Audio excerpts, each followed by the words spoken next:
We all know that content is revolutionizing the world, with videos being watched by more people than the world population, and allowing creators to monetize channels with insane amount of revenue. The issue I encountered once I started content creation was the insane prices of editing softwares that completely stopped me from editing. However, there is one software that stood out from the rest: CapCut. Completely free with world-class level features, allowing everyone to create content for free. I'm Buzz, a content creator which has worked as a video editor for the past months and recently started to create videos for YouTube, getting over 20,000 views in less than 7 days. And all of that by using CapCut. That's why I've created this course that will take a complete beginner which knows nothing about CapCut through 10 easy to digest lessons into a master in all the CapCut features to improve as a content creator. This course starts with the basic features. After that, we are going to move on to everything that regards effects, transitions,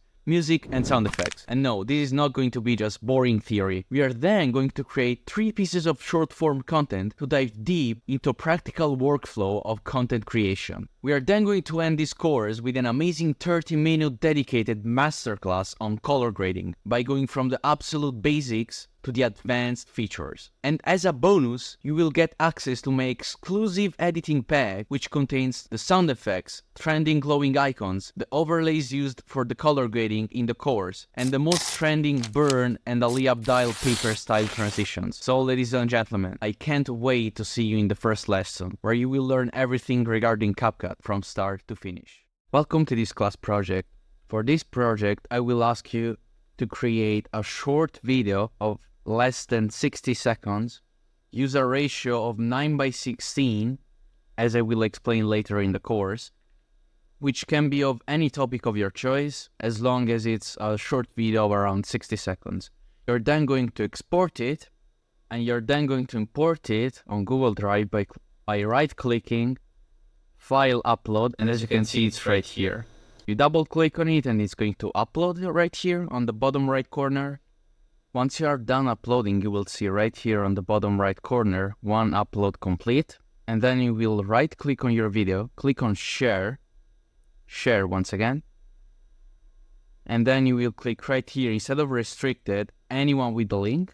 And then you're going to copy link and then paste this in the project submission part so that I can review it personally. And now I wish you a good learning. Welcome to this incredible in-depth course about CapCut PC. In this course, you will learn everything regarding CapCut. In the first 2 lessons, you will learn everything regarding the basic features, such as the basic panels and stuff like that. In the next features, we will jump right away into practice, creating shorts, and explaining everything while I'm creating stuff, so that you can see the creative process. And I'm not a big fan of theory, but for the first 2 lessons, I will have to explain the most basic tools, otherwise I can't really speak the CapCut language with you. Let's get straight into it. First, let's start on installing this software. If you already have it installed, you can skip to the number that is on your screen.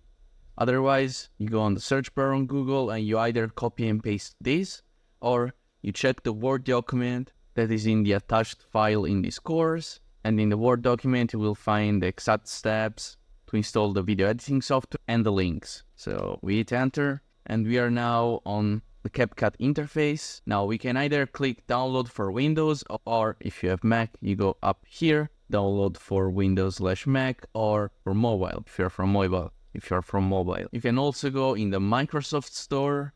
Once you're on Microsoft Store, you search CapCut and you're right here, you find it, click it, and it's free. Once you've completed the installation, you will be greeted with this interface. I highly suggest you to log in right here. You can log in with Google, Facebook, whatever you want, email. I logged in with Google so that I now have some spaces that I can use to upload files, and this is a good feature that allows us to work directly on timelines without needing to every time, export the video and then upload it on Google Drive, download for Google Drive, and then edit it and re-upload to Google Drive. Long process. Meanwhile, with this space feature, it's really easy. You can invite whoever you want. You just click here, you copy and paste this link, and then you upload other projects that you have or medias, which means assets, images, videos, stuff like that.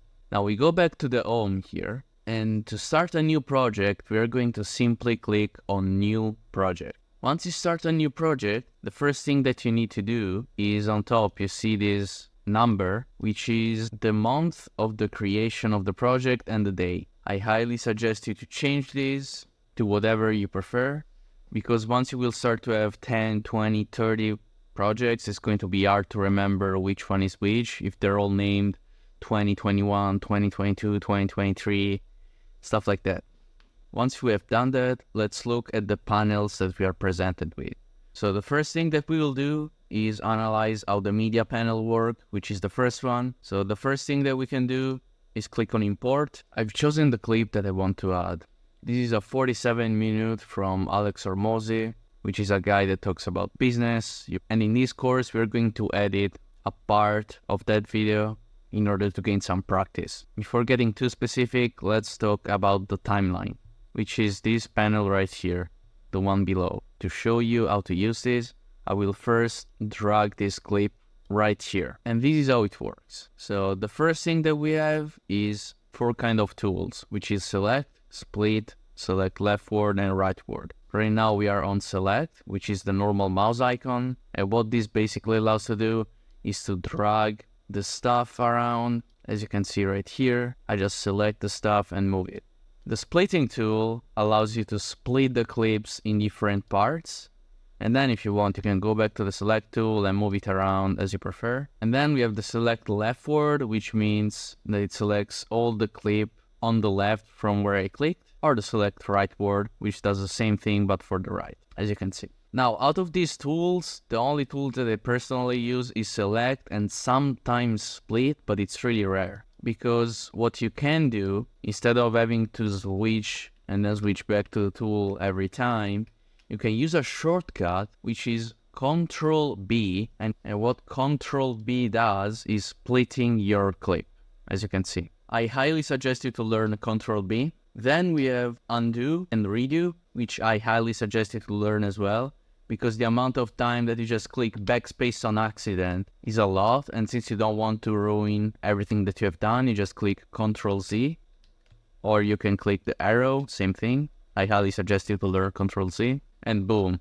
everything is back to normal. And the things that I suggest to learn are Control B and Control Z, because they will help you a lot. There is now another set of tools. So how do we use it? As you can see, there is the split tool, but as I remember you can simply learn to click Control B and you will never have to reach out for these tools every time you have to split a clip. Then there is delete left, which, let's say, for example, I'm at this frame, okay, when Hormozi is looking to the left. If I click delete left, it deletes the whole first part. And if I go at the start, as you can see, we can find the frame where Hormozi was looking to the left. And then there is delete right, which does the same thing, but for the right. Then there is delete, which deletes the whole clip. And for that, you can simply learn to use backspace, as it is really fast to delete clips with backspace. And then you have another 5 tools, which allows you to create a still frame of the image, as you can see. Then there is reverse, which reverses the whole clip from the last second to the first second. Then there is mirror, pay attention to the clip so you can see what happens. It's as simple as that. Then there is rotate, which allows you to rotate by 90 degrees. And then crop. If you crop, you can choose how much of the image you want to show. For example, like this. And then there is a pro feature, which is remove filler words, but it doesn't really affect us much. And now let's finish talking about the timeline. There are 3 useful tools right here on the left. The first one is log track, which allows you to log everything that happens on the track. So you cannot delete it, you cannot move it, you cannot do anything to this track. Then there is hide track, which basically hides audio and video of the track. And then there is mute clip audio, which allows you to show the clip but mute the audio. And to finish off the timeline, there are another set of tools right here. The first one is record. If you want, you can click record, click this red button, and you will be able to record your voiceover directly in the editing software, the whole video. If you want, there is also an echo reduction box, which you can turn on to avoid echo, basically. Then there are another 4 tools. Let's start from the first one, track magnet. On CapCut, there are two types of timelines. The first one is this one below. Let me put a video there. This is the main timeline. It's always the lowest timeline, okay? There is no such a thing as a timeline lower than that one.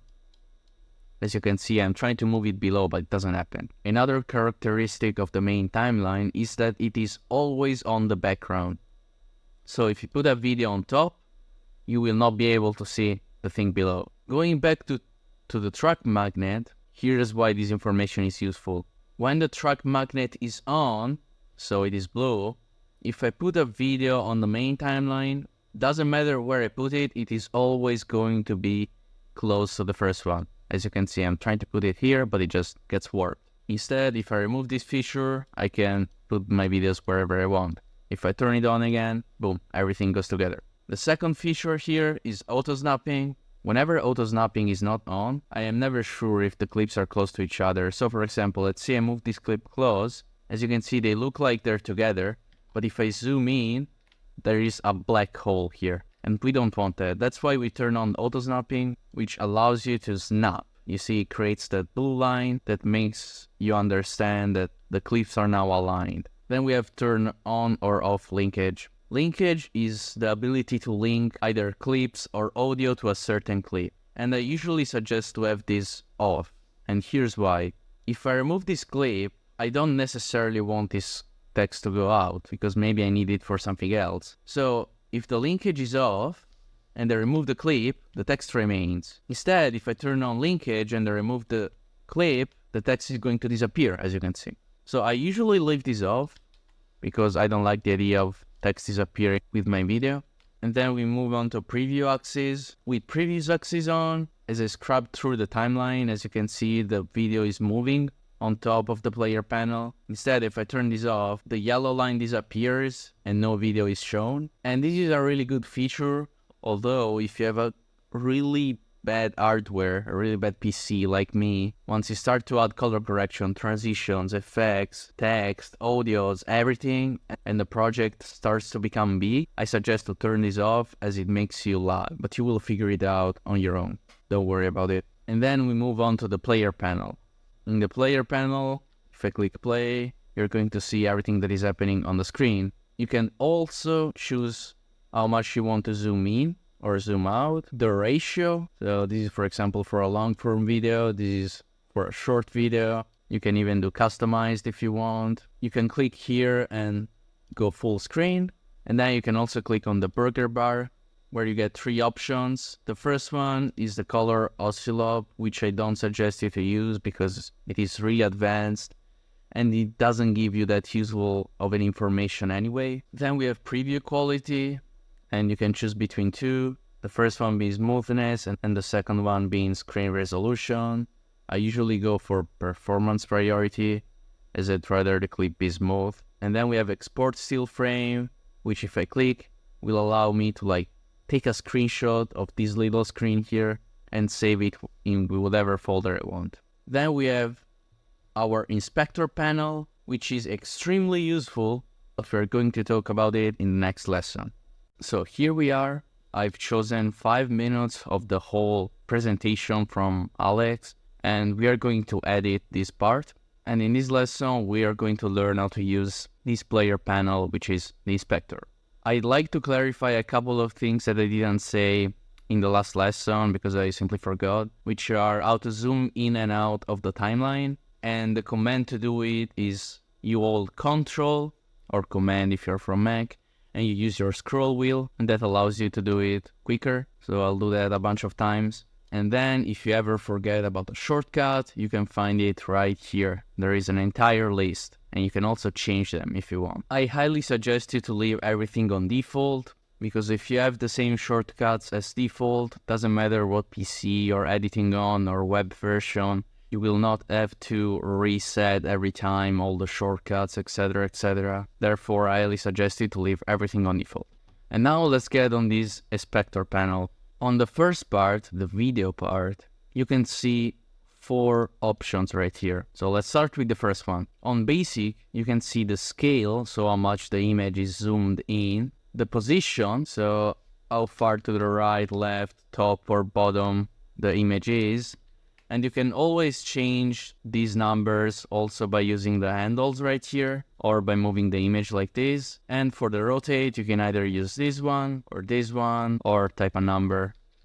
You can also use keyframes. Keyframes are a way to save a certain statistic of the image at a certain second. So for example, at second 0, the scale of the clip is 100%. Then if I go forward, it can be 404. So if I play this through, this is going to slowly increase over and over until it reaches the second keyframe where it is 404. If you want a complete keyframe breakdown with how to use these kind of graphs and stuff like that, I highly suggest you to check my course on my profile page, and you will find it. It's called Keyframe Master. But back to the inspector. After the position and size, we have the blend mode.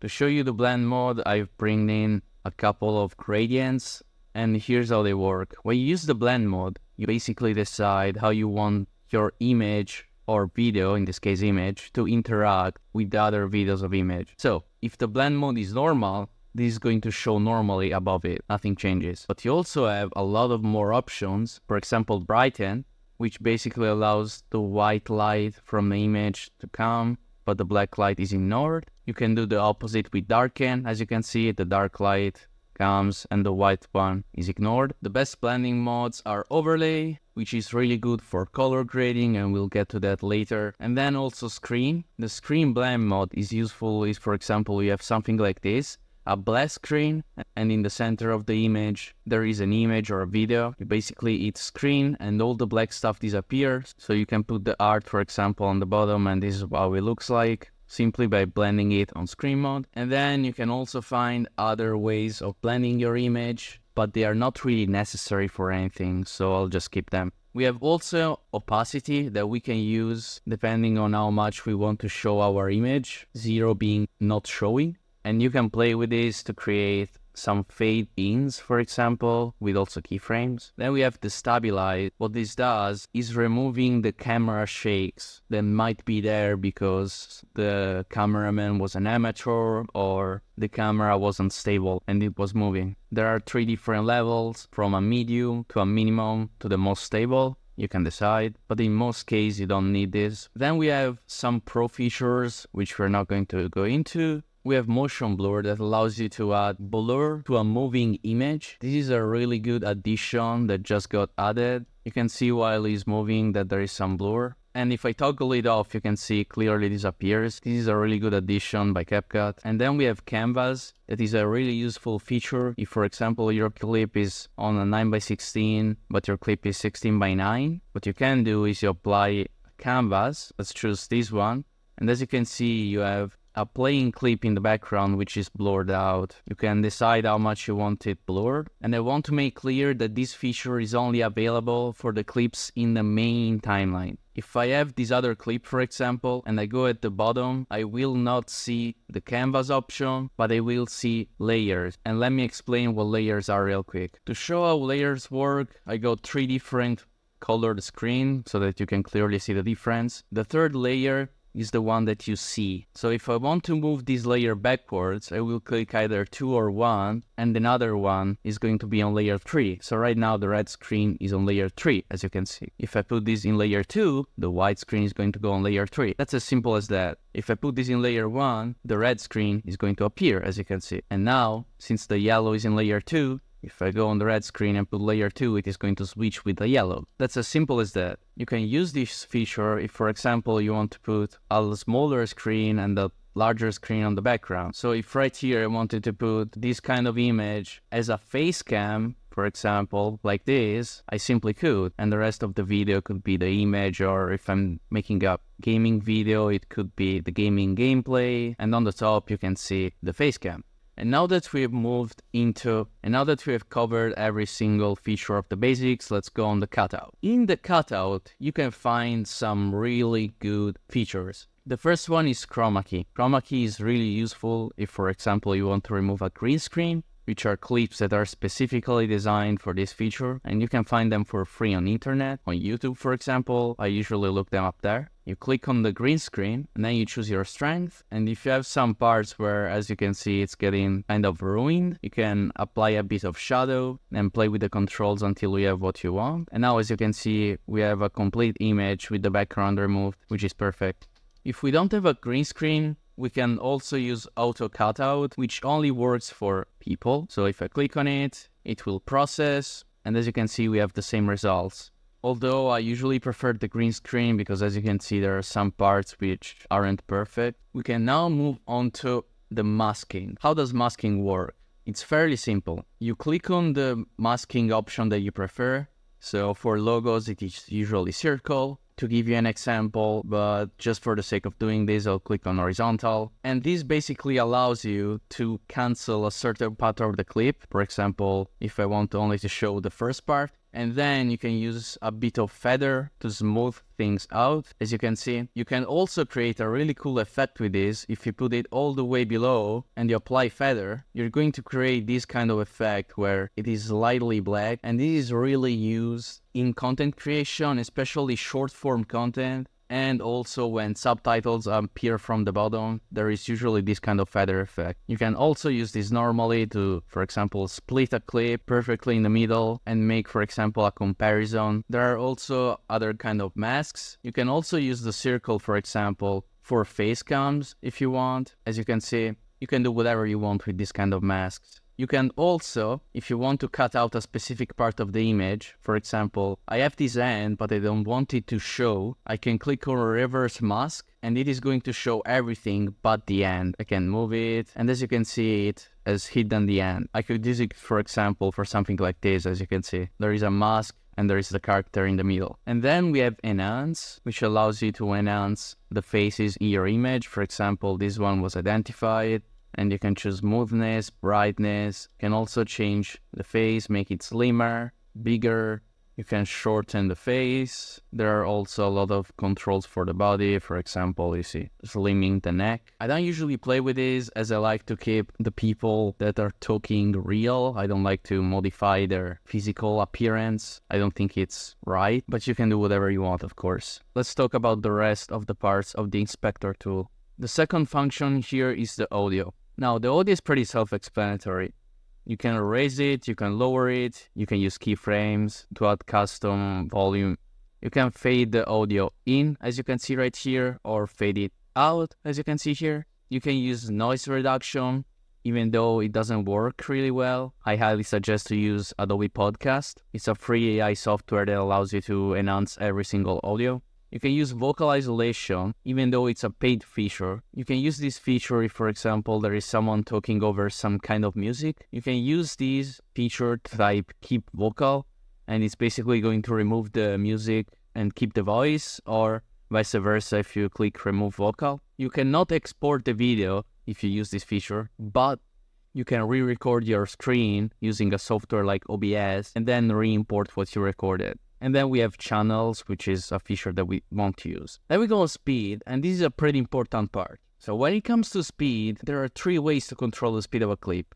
First, using this handle, so by making it faster or slower. As you can see, the clip gets bigger if it goes slower, of course, and smaller if it goes faster.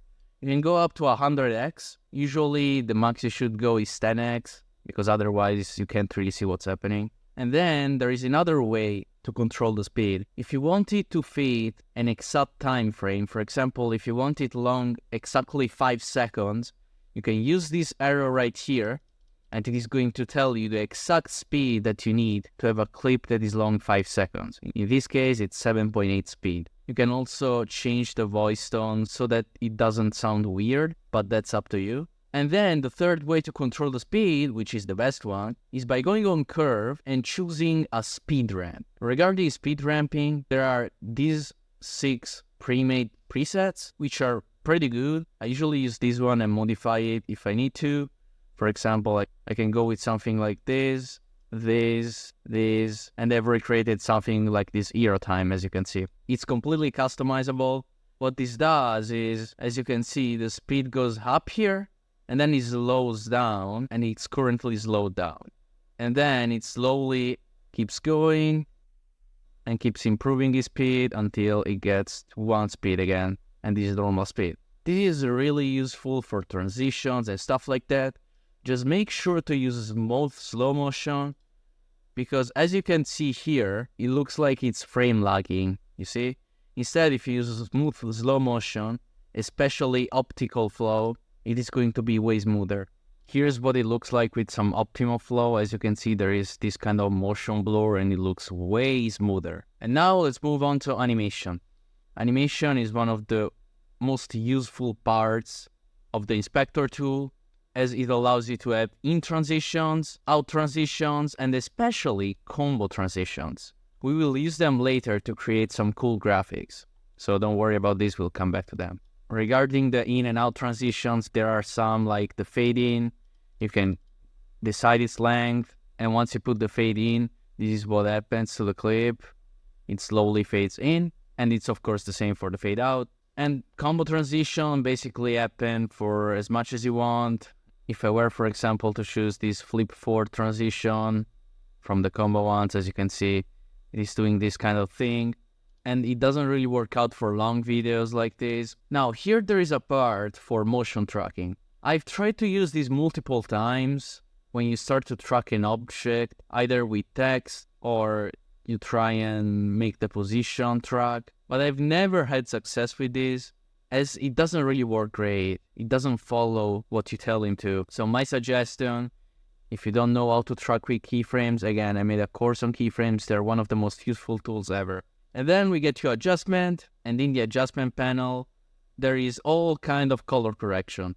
At the end of this course, there is a specific section that is reserved to color correction, so I'll get on touch on that later. Without boring you with theory, let's now get into action. So I've chosen a clip here that is around 30 seconds long, and I'm going to edit in order to implement some of the media that I've chosen, some from Google, some from my asset pack, and some text that I'll explain while creating. So let's get started and let's watch this video. We describe someone's identity. We say, hey, he's honest, he's hardworking, he's a real estate agent. That's how we describe them. So let's translate those. He's honest. He states the facts. He's hardworking. You complete tasks as fast or faster than expectations you agree to. The real estate agent, someone who represents buyers and or sellers in real estate transactions. All right, that's the identity. But everything that we use to describe the identity are things the person does. We will now use this clip. And to do that, I'll first import all the media that I've chosen. I have now gone ahead and synced all the media that I have to the clip. What I want to do now is extract the audio. To do that, you right click and here you click extract audio and you will have the audio on the audio panel. For now, we will leave it like that. The only reason I'm doing that is because I want to cut some parts of the clip so that we can see the glowing icon. Look at this. He states the facts. I'll do it right here as well. And this is what it looks like. He's hardworking. You complete tasks as fast or faster than the real estate agent, someone who represents buyers and or sellers in real estate transactions. What I will do now is caption this whole thing. To do this, I will highlight the rest of the timeline, right-click on one of the clips, and then click Deactivate Clip. You can also use V, which will deactivate the clip. This function basically tells the editing software that there is nothing here, so that now when we click on text and simply click on Auto Captions, and it is going to caption the whole video, not the part that is deactivated. Now let's customize the text. Whenever I'm creating a new video, I always make a different text. Right here I will click uppercase so that all the letters become uppercase. Then I will add a bit of stroke. I will go with a black one and make it like that. I will also increase the size of the text. Then I don't really want a background because I don't think it fits really well, so I'll just remove it. I could add a bit of glow, white one, go with low intensity and low range. I don't want it to be too evident. And then I'll add a shadow because I really like shadows on text. As you can see, it's really smooth and almost unnoticeable. I will leave the opacity on 80. I will slightly improve the distance, and that's it. There is also another option, which is curve, but I don't like it as it doesn't look really professional. Therefore, I won't use it. If you want, there are plenty of effects which are pre-made text, and you can use them. For example, if I choose this one, I can then go in the basic and then tweak them. So I can tweak the glow. I cannot add strokes or shadows because the preset doesn't allow me to, but I can use some curve if I want, or do something along that line. I usually make my own text, and if it comes out great, I can also save it as a preset so that I can use it later. Another thing that I forgot to do is change the font. I think I will go with this Montserrat because I really like this. I don't need to highlight all the text because since I have used auto captions, all this text is linked together and I just need to tick this box, apply to all. And as you can see, the font changed for every single subtitle. Before doing anything, I will save this as a preset. I will click the right space and click OK. And now every time I want to use this kind of font, I will find it just by going on Add Text, Presets, and it's right here. There are some captions that are not ideal. As you can see, this one goes out of the screen. And there are multiple ways to avoid this issue.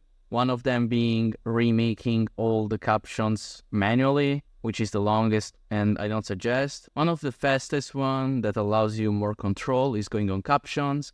And then you simply left click and then hit enter, and you do it until you have either made 1 word subtitles or you might want to do 3 word subtitles, whatever you want. This allows you more control, as you can see. A faster way to do this is either going on templates and choosing one template that has this kind of text showing word by word or whatever you prefer.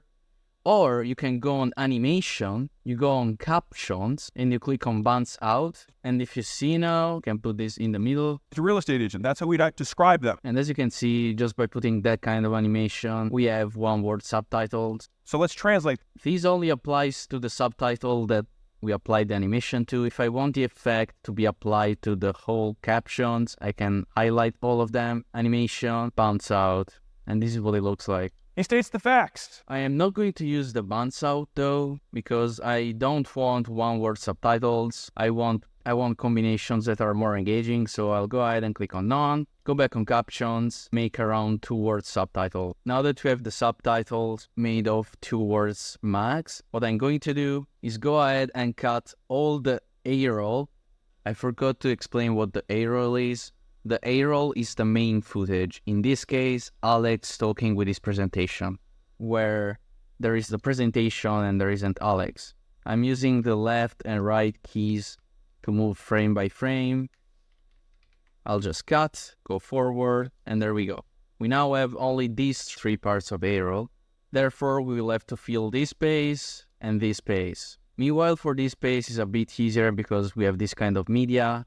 For this one, we don't. Let's start from the first seconds. Here we have to say he's honest, he's hardworking, he's a real estate agent.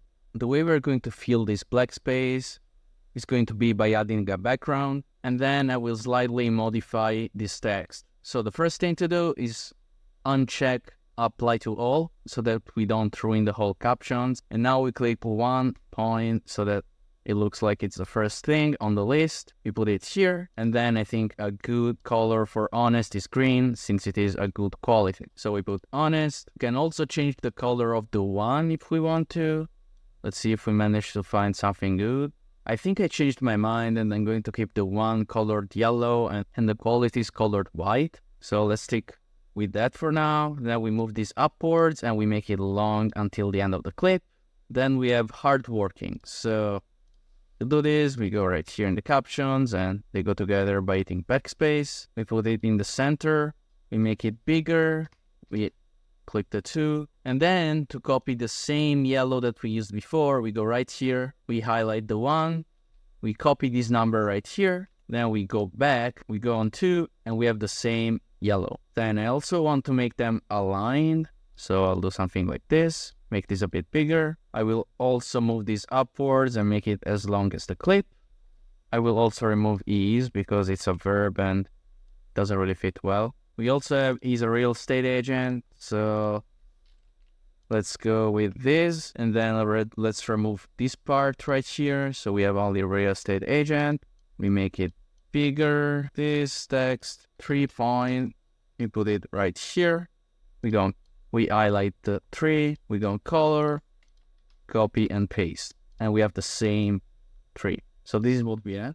He's honest, he's hardworking, he's a real estate agent. That's how we describe them. Which is perfect. The only thing that I'd add is an animation when the text enters. And now we need to add an animation. Let's try with slide up. I think it might work well. Let's see how it turned out. Honest, he's hardworking, he's a real estate agent. I'd say it's honestly perfect. I am now questioning the yellow though. Let's see if a green could work well here. I actually think that green works better here, so I will copy this number and then go on the other numbers. Let's look at the final result. Hey, he's honest, he's hardworking, he's a real estate agent. That's how we'd describe them. Which is perfect. And now we have to add this translate here. I will remove this and add the Google Translate when it says translate. And the way I'll do it is by putting scale to the minimum at the start, so it's invisible. We put a keyframe, then we go forward, put another keyframe. We put the scale to around 35, then we go a bit forward, and we reduce the scale once again. Now let's see how this looks. So let's translate those. He's honest. Perfect. This has created this cool pop effect. Let's watch it once again. So let's translate those. Okay. Now we have put the Google Translate here. He's honest. And now we have to create this B-roll in a better way. Let's copy and paste this background because I love it, honestly. So that we give a background to this stuff. Let's put honest in the middle. Let's make sure that it's completely at the bottom at the start. We put a keyframe and then we go forward and we move it upwards more than where it should be. It will create a keyframe automatically. Then we move a bit forward once again and we go slightly below. Let's see how this looks like. He states the facts. Decent, but we can make this better. So let's open these graphs by using Alt-K. Again, if you didn't watch my course on keyframes, I highly suggest this because it allows you to make really cool intros. I will move these slightly afterwards and then click Auto Curve on every single one of them. And let's see how this looks like now. He states the facts. It's good. The only issue is that I have changed the X and not the Y. So let's change this right away. And what I mean by this is that the X should always be 0. I only want it to move vertically, not horizontally. And the X is what determines the horizontal movement. The Y is what determines the vertical movement. So now let's go on the Y and click Auto Curve on every single keyframe. And let's see how this looks like. He states the facts. He's Perfect now. A really good intro. Now, once he's done here saying that he states the facts, I want him to start moving to the left. So let's hit a keyframe on everything. Then we go forward and we make him slightly smaller right here. And let's see how this looks like. States the facts. He's hard work. Perfect. And now we want this to pop up from the bottom. So since I don't want to recreate the animation, since I really like this one, there is no need to recreate another one that is the exact same. What I will do is click on the animation here on the graph. Then I will click on the first keyframe. Then by holding Ctrl, or if you're a Mac, Command, you click on every single keyframe so that all of them are highlighted. Then you hit Ctrl+C so that you copy them. Then you go at the start of the clip and you paste. And you have the exact same animation. Now the only thing that I don't want is it to go to this side. And to do that, I just remove this minus and it ends on the right side of the screen. I don't want this to disappear. Let's see how this looks like now. He states the facts. He's hardworking. You complete tasks. That's perfect. I just want this to happen a bit sooner. Let's look at it. He states the facts. He's hardworking. You complete tasks. This is absolutely perfect. Now we want this to be dragged until the end of the clip. We are going to hit Alt-K so that the keyframe animation disappears. And now we have to do the same thing for the real estate agent, which is a bit harder because the image is lower quality and it's not as good as the ones in my assets bag. So to do that, I will make this smaller. I will go forward and make it pop right here. Keyframe is created. I go a bit further and I put it down. Let's see how this looks like. As you agree to. The real estate agent. Now let's go on the keyframe animation. Let's go on the Y, which is the one that we use the most because Y, again, represents vertical movement. We click on auto curve on every keyframe, and this should be way smoother. Let's see. You agree to. The real estate agent, someone who represents buyers and or sellers in real estate transactions. This is all perfect, but the image is looking a bit static towards the end. So what I will do is highlight every clip and click Alt-G. This will create a compound clip, and to this clip I will be able to add later some effects that will add movement. But since effects are for the next lesson, let's stick to text and graphics. Okay, let's look at this once more. States the facts. He's hardworking. You complete tasks as fast or faster than expectations you agree to. The real estate agent, someone who represents buyers and or sellers in real estate transactions. All right, that's the identity, but everything that we use to describe the identity are things the person does. For this lesson, you have learned how to create text animations, how to create your own text, how to create your own text presets, how to create compound clips, animations with keyframes, the basics, and how to caption videos in a matter of seconds. You have also learned how to use templates and effects. In this lesson, we will talk about stickers. Stickers are either PNGs or GIFs, so little animations. I can add them like this. It is going to quickly download it. And as you can see, there is, for example, this one. There are a lot of stickers, but they aren't usually too good. They're subdivided into sections, and I've never found anything that is good or that can be used on a video except sometimes some arrows, but it's really rare. Usually finding assets online is better. Even these emojis aren't the best. I don't see myself using an emoji like this in a serious video. Not at all. Of course, you're free to check out all the stickers, and if you find something that you like, you can add it to your favorites if you're signed in. But I didn't find anything good, so let's move on to effects. Effects are a really good section. It is subdivided into sections again. I believe that the best section is the lens one, as you can find a lot of blur, motion blur that is often used in content creation. There is also this really cool effect, which is edge glow, and we will use it right now. What edge glow does, as you can see, it is going to affect mainly our real estate here. As you can see, there isn't a glow around the PNG because we imported it from the internet. But if I go on the edge glow, as you can see, this is now glowing as well. Therefore, I will go here at the start of the compound clip. I will zoom in to make sure that I am at the start. There we go. And then I will drag it all the way. And this is what it looks like. As you can see, it is adding glow to every single sticker or PNG or whatever you want to call it. And also to the real estate one, so they're all the same. You can also modify how much you want the glow to be. You can make it lower, you can make it higher. Usually I leave it around default. You could also, if you want, add keyframes. So make a glow of 25 here and a glow of 100 here. And as you can see, it is slowly improving and becomes bigger and bigger and bigger until it's the max. I will not do that though, because I just like it to keep it on default. Then I will also show you how to blur stuff from your image. So let's say, for example, I wanted to blur his face, all right?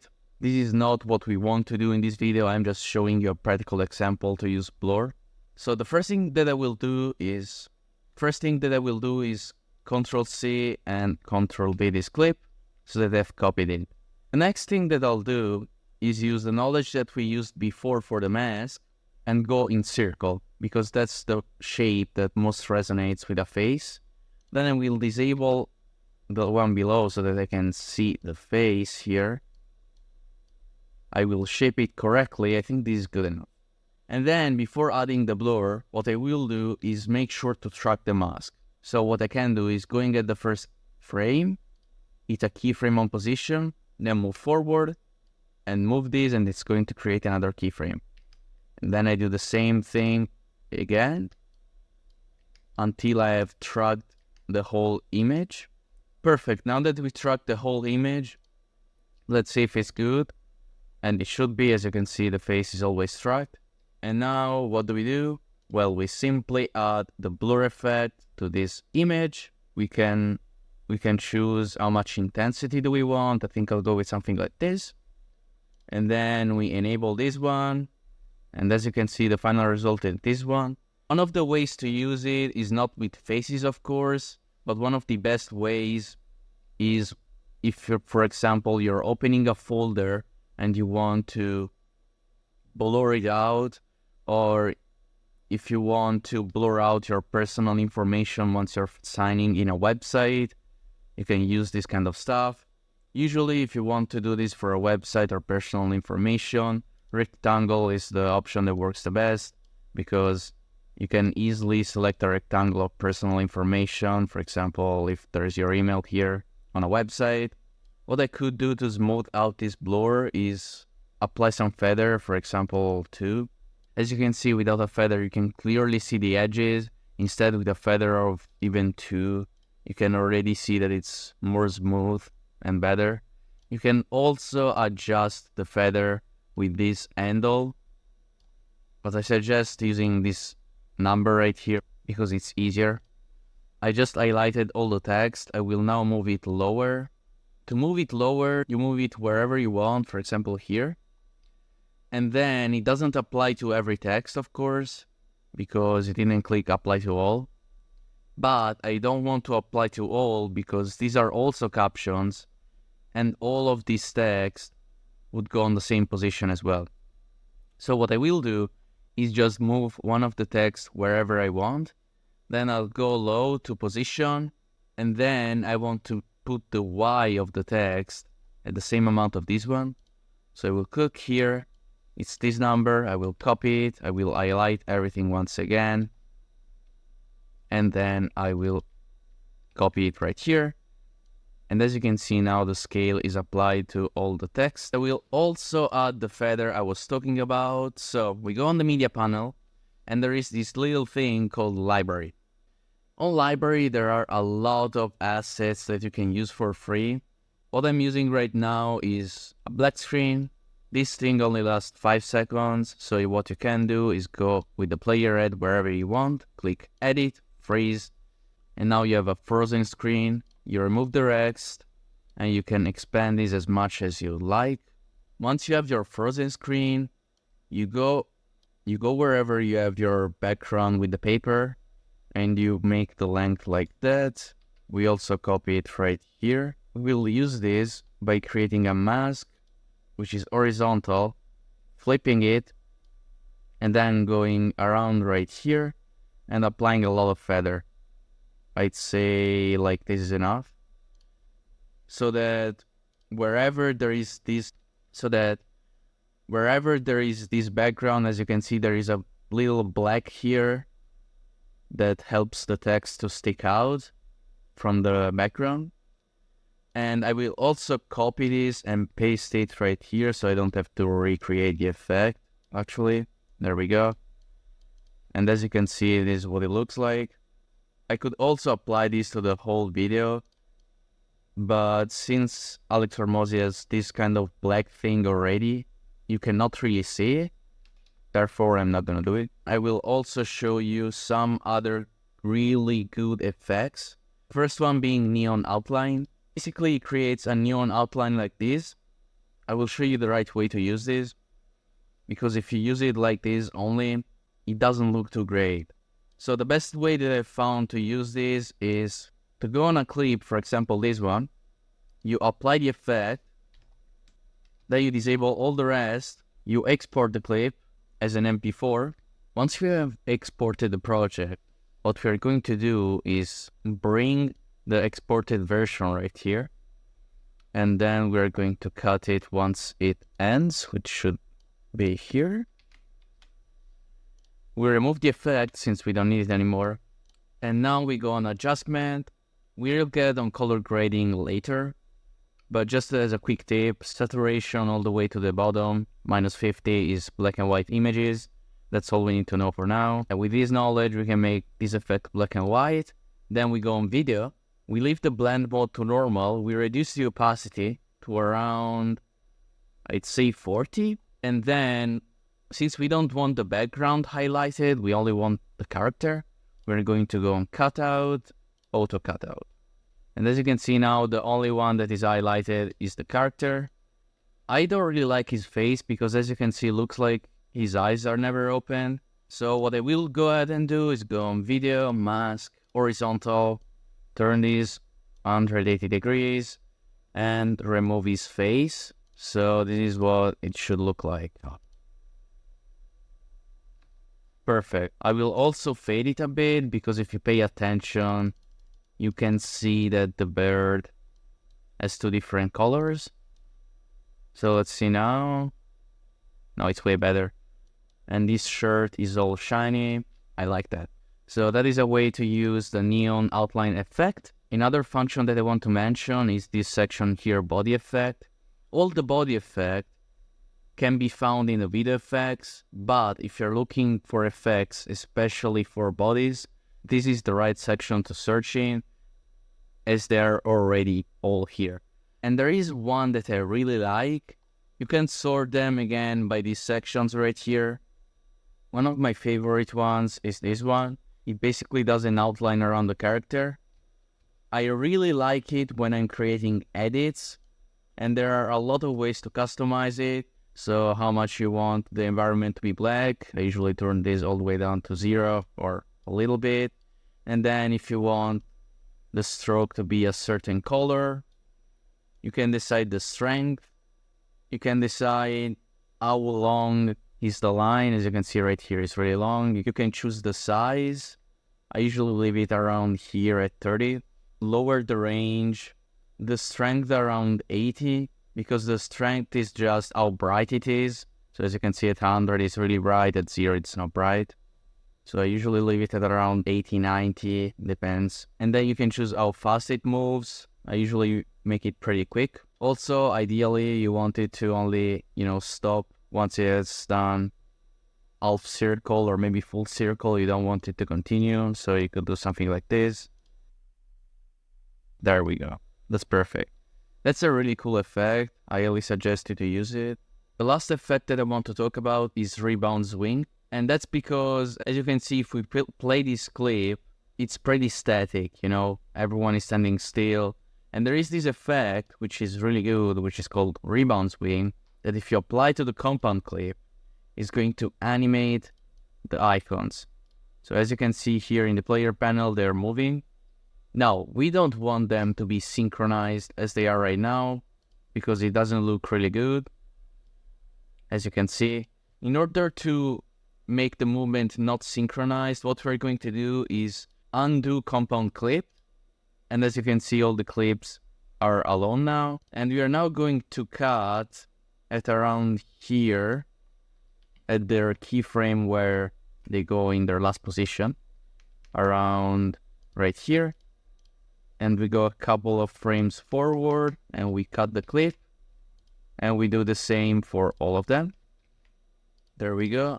And then we're going to apply the rebound swing effect to each one singularly. And they're not synchronized, but they still go at the same speed. So what I will do is put the player head where there are all of the clips. Click on the special effect. Click on the clip. Go right here where there is written effects. Modify.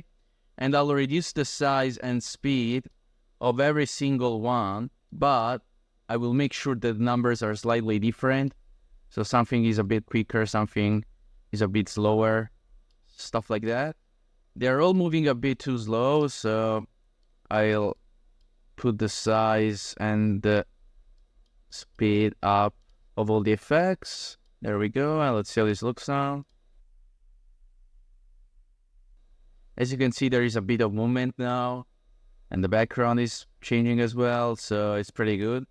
In this lesson, you have learned some of the main effects that you will use, such as edge glow, rebound swing, and also this really cool streamer stroke, and also the neon outline to create this kind of effect on the shirt. And in the next lesson, we're going to talk about audio. In this lesson, we will talk about audio and everything that has to do with it. So music, sound effects, and all that kind of stuff. But before starting, let's look at what we have created until now. Say, hey, he's honest, he's hardworking, he's a real estate agent. That's how we describe them. So let's translate those. He's honest. He states the facts. He's hardworking. You complete tasks as fast or faster than expectations you agree to. The real estate agent, someone who represents buyers and or sellers in real estate transactions. All right, that's the identity. But everything that we use to describe the identity are things the person does. Perfect. I'd say we have done a really good job until now. So before really getting into this part of the audio, let's highlight one of the audios that we have. And let's go here in this section. As you can see, there are a lot of options that I've already explained here. And then there is the voice changer. Now, here's what the voice changer does. It's pretty simple. It basically changes the voice. I don't usually use it, but for example, hear how it sounds with a deep voice. It sounds like one of those kidnappers in the Netflix movies. We describe someone's identity. We say, hey, he's You can change the timbre honest, he's hardworking, he's a real estate agent. or the pitch. And that's how we describe them. There are also other ways of changing the voice. I don't usually use them, but if you're creating some kind of documentary and you want this kind of voice, you can create it. So these are the voice changers. There is also an AI application that has this feature which is really good, and it is called 11 Labs. I highly suggest you to try it if you're interested in voice changers. It is currently the best one in the market. And then there is pitch to song, which basically transforms whatever he's saying into a song, but it's not really good, and most of the options are a pro feature, so we're not going to use them. And then we have speed. There is a pretty good option when it comes to speed. So for example, if I speed up the audio at 1.5, as you can hear, Honest, he's hardworking, he's a real estate agent. That's how we describe them. the audio is kind of messed up. So what you can do is click on voice tone change, and the voice is going to be kind of like a young kid. I'm gonna let you hear it. He's honest, he's hardworking, he's a real estate agent. That's I usually don't suggest to change the voice of audio. If you have a problem because an audio is too fast or too short, just re-record it. There is nothing else to do. You cannot really modify the length of an audio because it is going to affect negatively the voice tone. And now let's get into music, sound effects, and all this kind of stuff. So first thing first, here you can check for songs. There is a really cool song that I like, so I can look it up. I just type it in the search bar, hit enter, and I'll find it right here. And you probably know it if I'll play it. Relax and take notes while I take. So if I like this, I'll add it to the timeline, and it is going to be added as an MP3. In this case, the volume is too high. As you can see, there are the orange bars. So you would like to take it down like this, or if you want, you can go in basic and modify it as much as you want with these arrows or with this handle. Since it is a song, you usually want to fade it in and fade it out, as you can see right here. Although most songs are already faded in and out by default, it's personal preference. The music section is also divided in subsections. As you can see, you can find Christmas songs, you can find travel songs, pop songs, beats, whatever you want. And then we move on to sound effects, which is again subdivided into sections. If you need some transition sound effects, for example, you can find them here, or you can always search them up here. So if, for example, I'm looking for a riser, I can, for example, take this one, put it right here. I will reduce the volume a bit, as I don't want any orange, because it means it's too high, and I'll play it.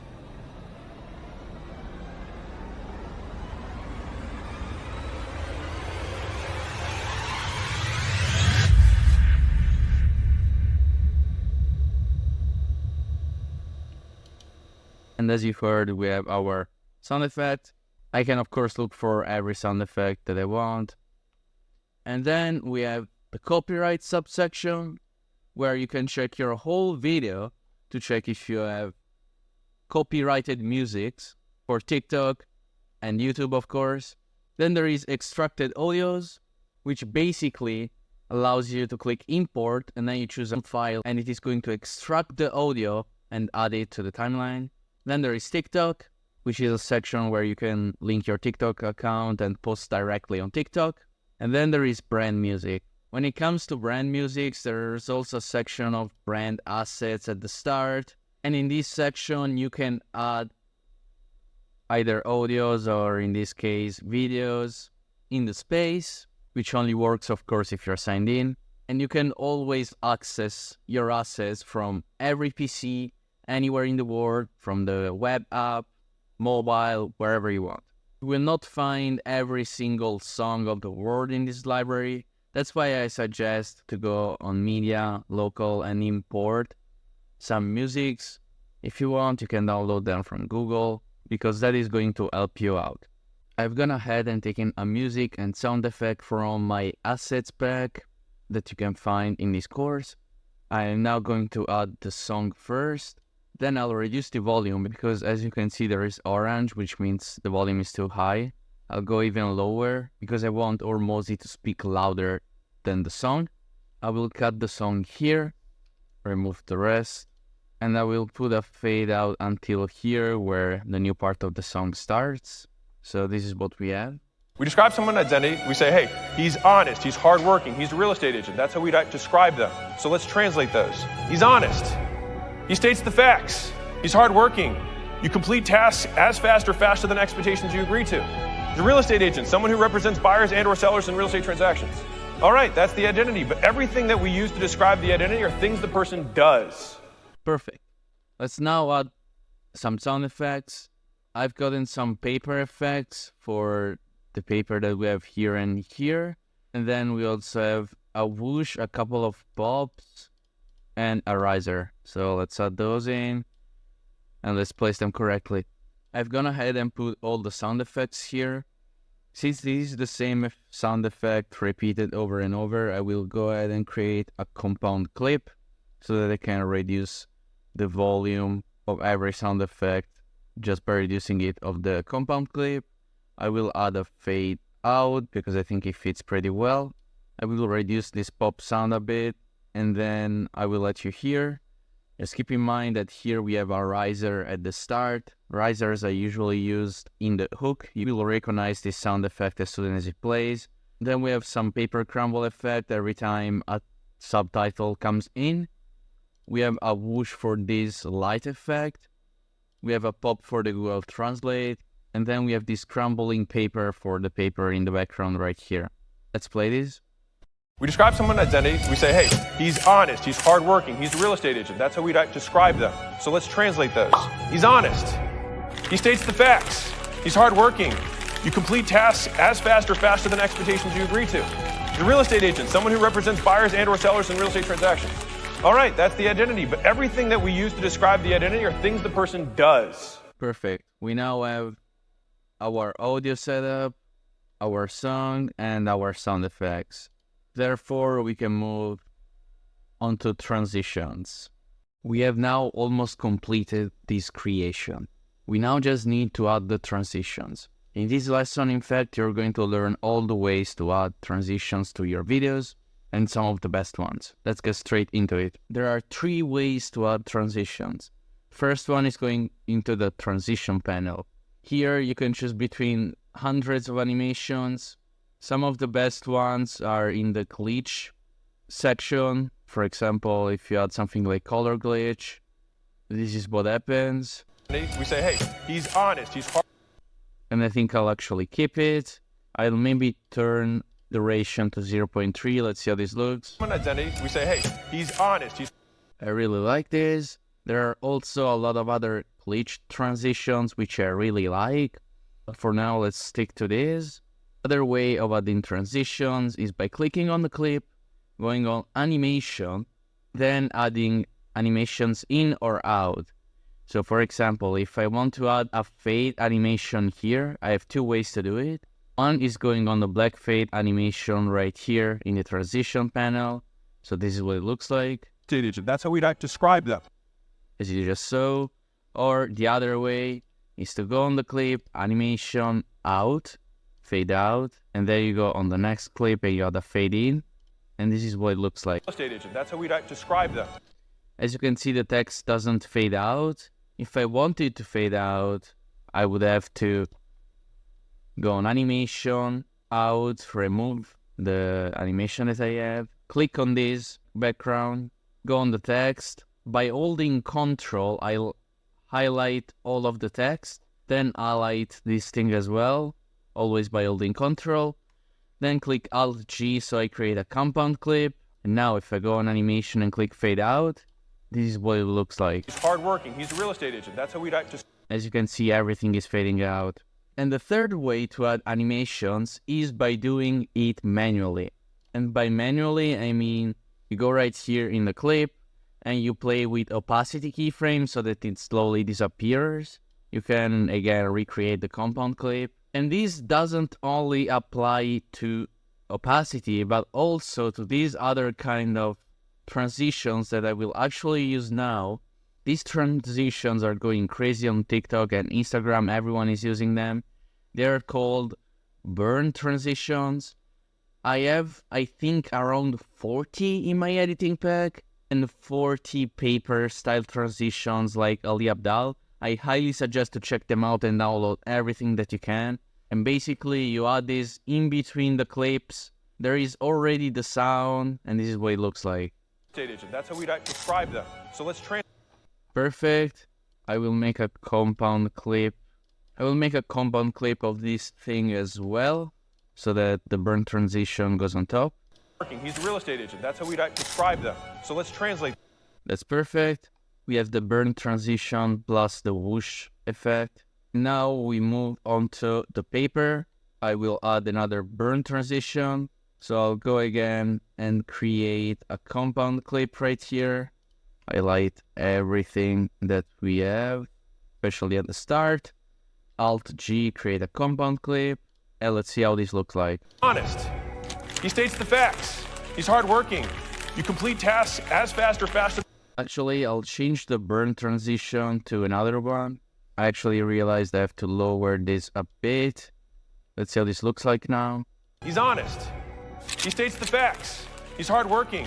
You complete tasks. Perfect. And at the end, I don't think I will add the transition. I'll let you see. Or sellers in real estate transactions. All right, that's the identity. But everything that we use to describe the identity are things the person does. You don't need any transition here. You can simply leave in hard cut and it's completely fine. Therefore, we have now analyzed how to create a video from scratch, use text, effects, sound effects, audio, how to modify audio, fade ins, fade outs, transitions, all that kind of good stuff. And I would get into color grading right away, but I don't want to overwhelm you with information. And that's why I believe it's better if we now create another short from scratch, and I'll create a short that I will directly upload on my Instagram for everyone to see, and I'll go a little bit more in depth. And at the end of that, I will color grade everything and explain to you how everything works. It is not too hard. You will get it right away. I believe color grading is one of the most fun things that there is in video editing, honestly. I actually love doing color grading, and I think you will too. So, without further ado, let's get into the second short creation. In this lesson, we will start creating another short. In this lesson, I will only present the shorts and the footage that we have as of right now, and I will leave the rest to the other lessons. So the first thing that we will do to create a short is click on the 9:16 aspect ratio so that we have the vertical format. For this subject, I have chosen Luke Belmar that created this kind of interview/podcast on a boat. And the issue with this boat was the sound, because as you can hear, there is noise in the background. It's pretty bad. What is biohacking? Bio means life, hacking your ability to find your way around something, your way to find. And we do not like that. What I've done is exported the audio, put it in Adobe Podcast, which is an AI tool that is completely free. You just look it up, Adobe Podcast, and it will enhance your audio. So I'll delete this, and now I have this audio which is completely enhanced without any background noise. What is biohacking? Bio means life, hacking your ability to find your way around something, your way to find glitches.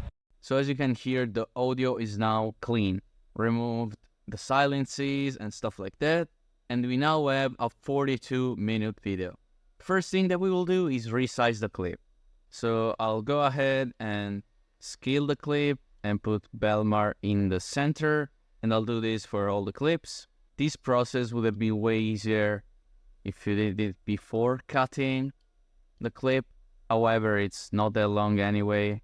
You cannot create a compound clip to reduce the length of the process because you will lose some quality of the clip. I've just tried. I don't know why CapCut does that, but regardless, we are now here with the completed zoom in. So then now we have always Luke Belmar in the center. And now let's restart the editing process. The first thing that we're going to do is go on text, auto captions, create. I'm now going to go on text, presets, and I will use this text that I use, as you can see, text for IG Reels. That's what I use. I'll add it, and then I'll manually change the fonts and all the statistics of the subtitles. Just make sure that you're using apply to all so you don't have to do it again. Then we uppercase, make it a bit bigger. We add a stroke, which is not going to be really important in this specific short, as Luke Belmar has a black shirt, so you won't be able to see it really well. And then we add a glow, and as you can see now, if I put them side to side, they're basically the same. I'll go on captions, and I'll make sure that there is only 2 words per subtitles, just by clicking and pressing enter. I have now divided the text into 3 words max, and I'll quickly show you what we have right now and what I want to do. What is biohacking? Bio means life, hacking your ability to find your way around something, your way to find glitches in the system of life. What do you do with these 30 minutes that you stop interacting with your phone? Walk into a 7-Eleven. Go see the type of individuals that walk in there, what they buy, and what they do. And you're going to realize that their habits dictate their appearance because those are not the habits of winning, successful people. Now do the opposite. Go the next day and spend those 30 minutes observing people that you want to resemble. People have winning qualities, always have that golden touch, and dissect them, observe them. What is it that they do that causes this? So here's what I see. When it says bio means life, I will probably create a little plant that grows, kind of an animation style. When it gets to hacking, I will show either one of those screens from like Andrew Tate when he says about the Matrix, that kind of stuff, or something relating to glitch, maybe with glitch effects or transitions.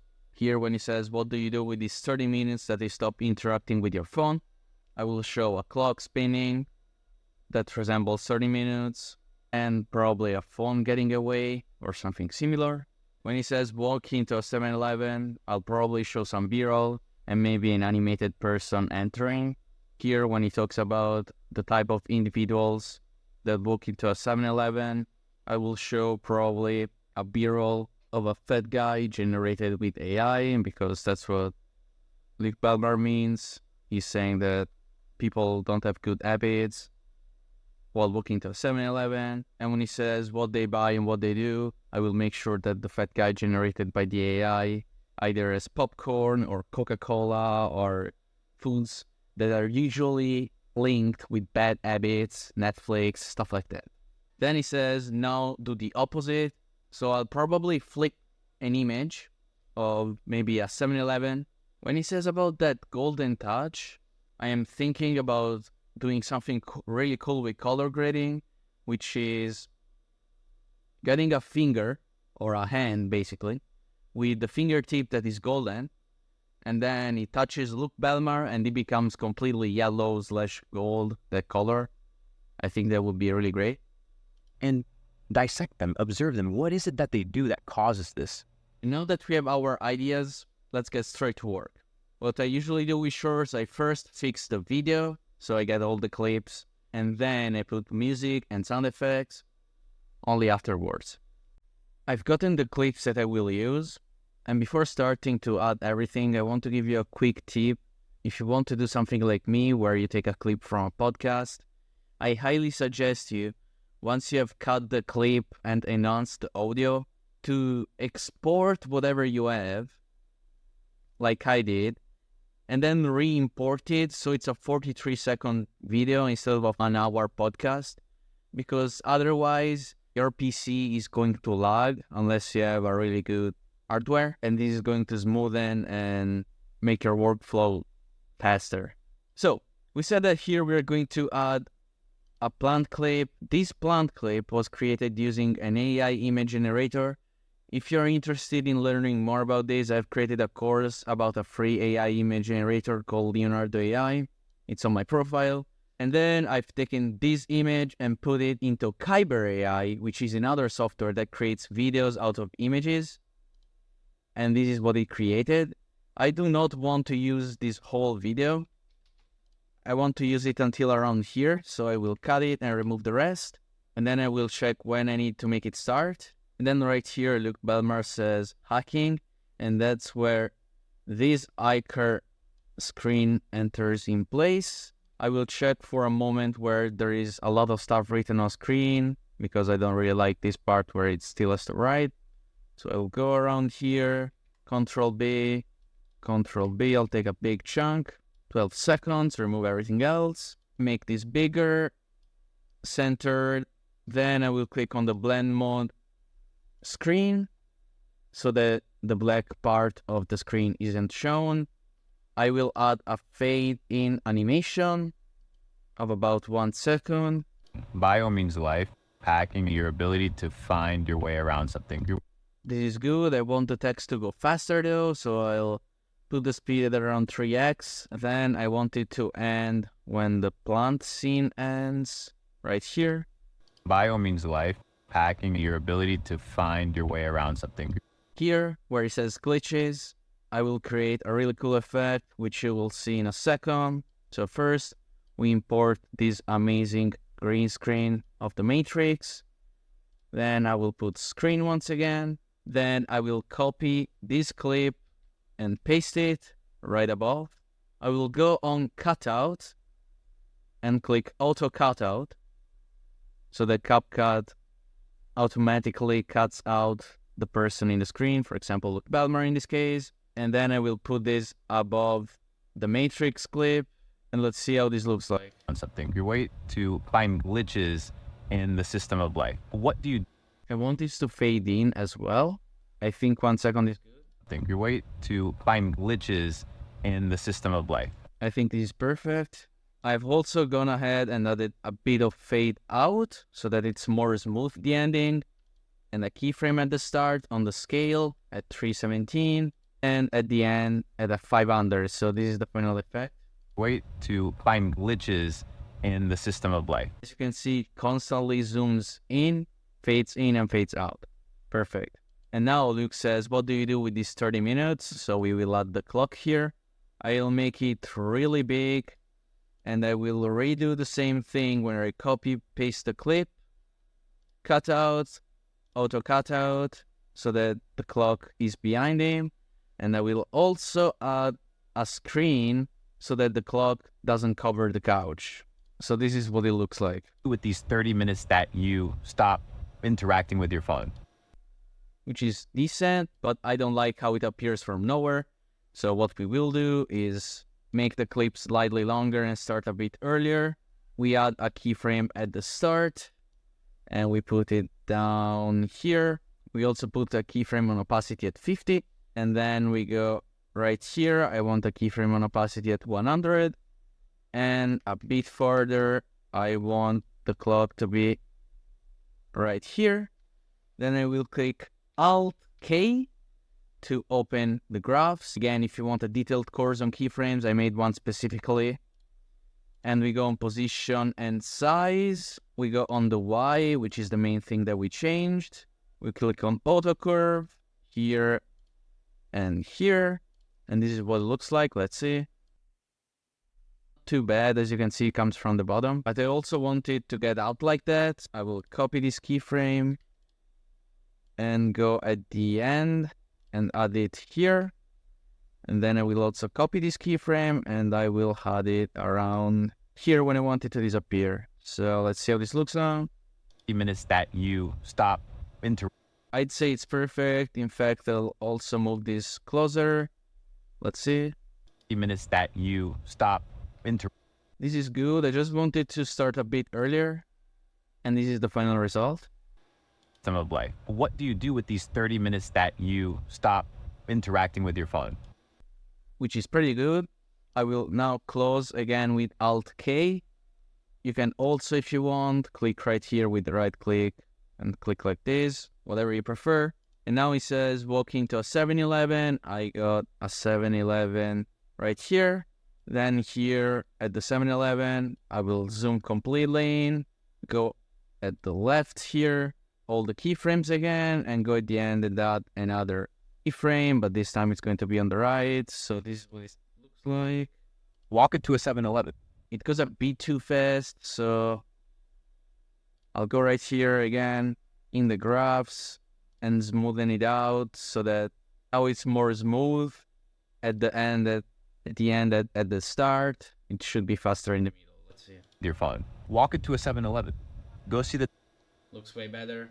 I'll close this keyframe animation once again. And now when it says type of individuals that walk in there, what they buy, and here I have prepared this image again, thanks to AI.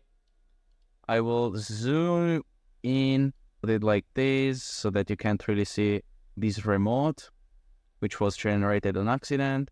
I will put a keyframe right here on the position scale, and I will move it like this around here. I've created this keyframe. I will go around here and create another keyframe, which this time is completely on the right. So this is what it looks like. Go see the type of individuals that walk in there, what they buy, and I will again smooth the animation with this auto curve feature. 7-Eleven. Go see the type of individuals that walk in there. Perfect. I will close it.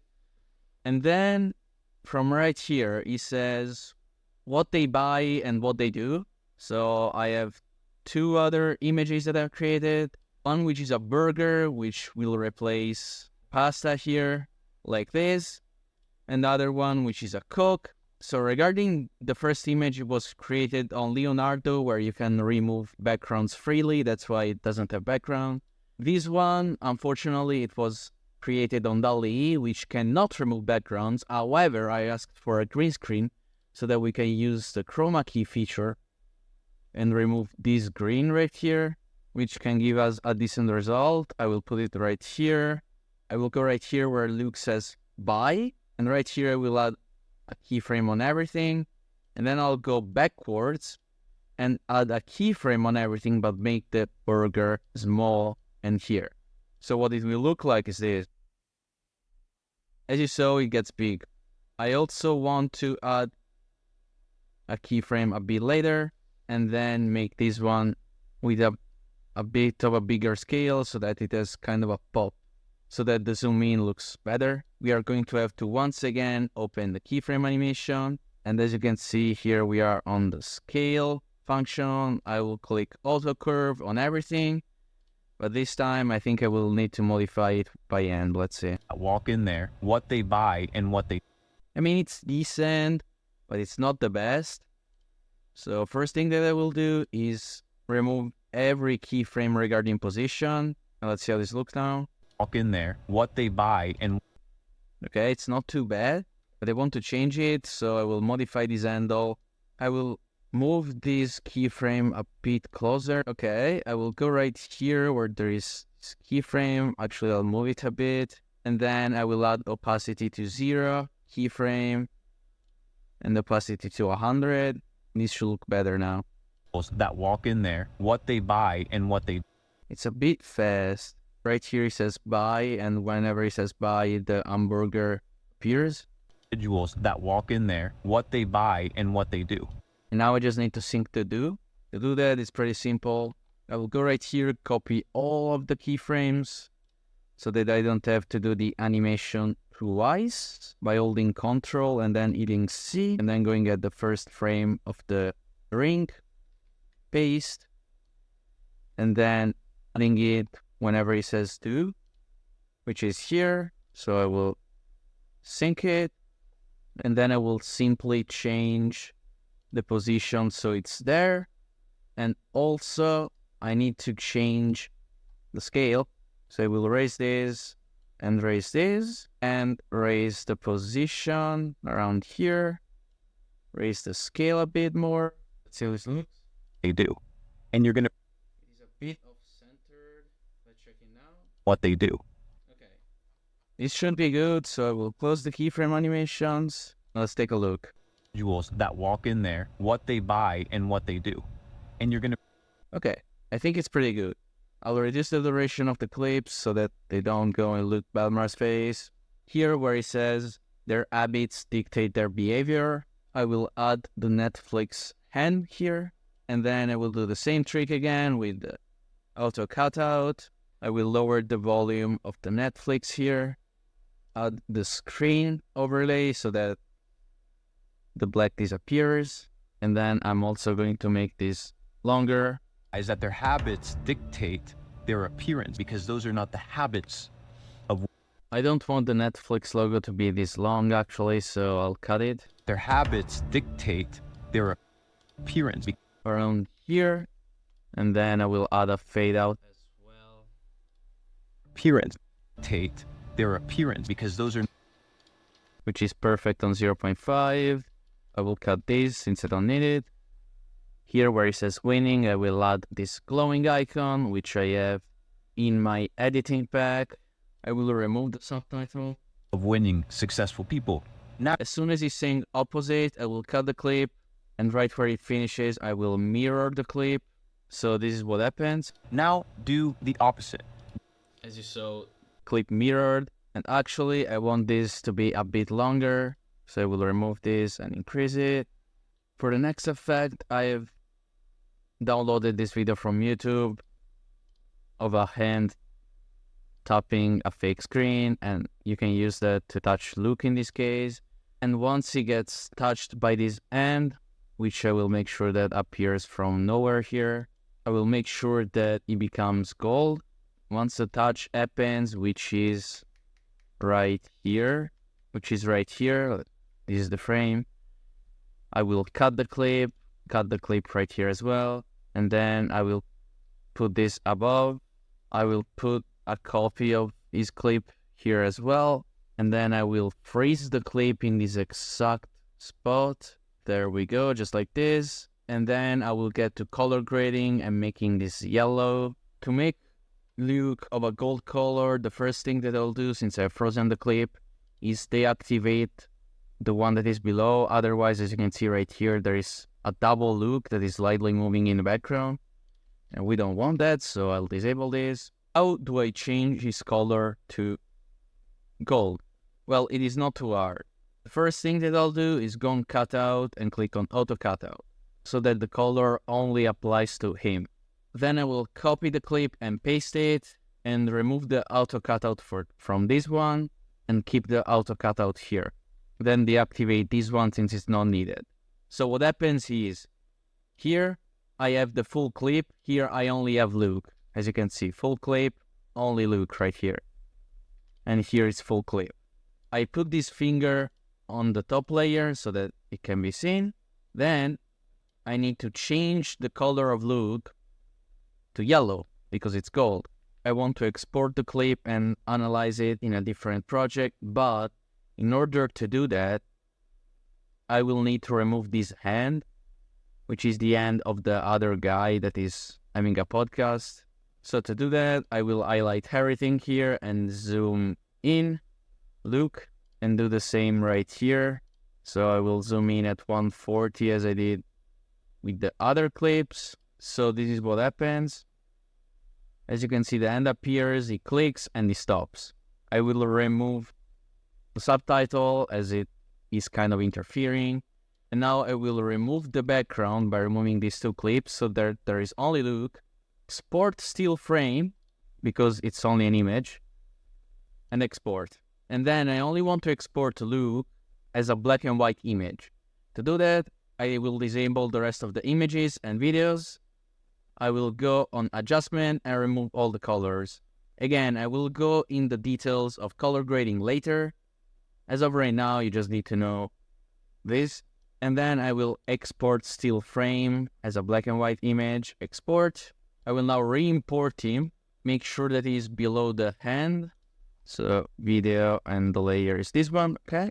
And then I will add this gradient, reduce his length, scale it up, and click on overlay.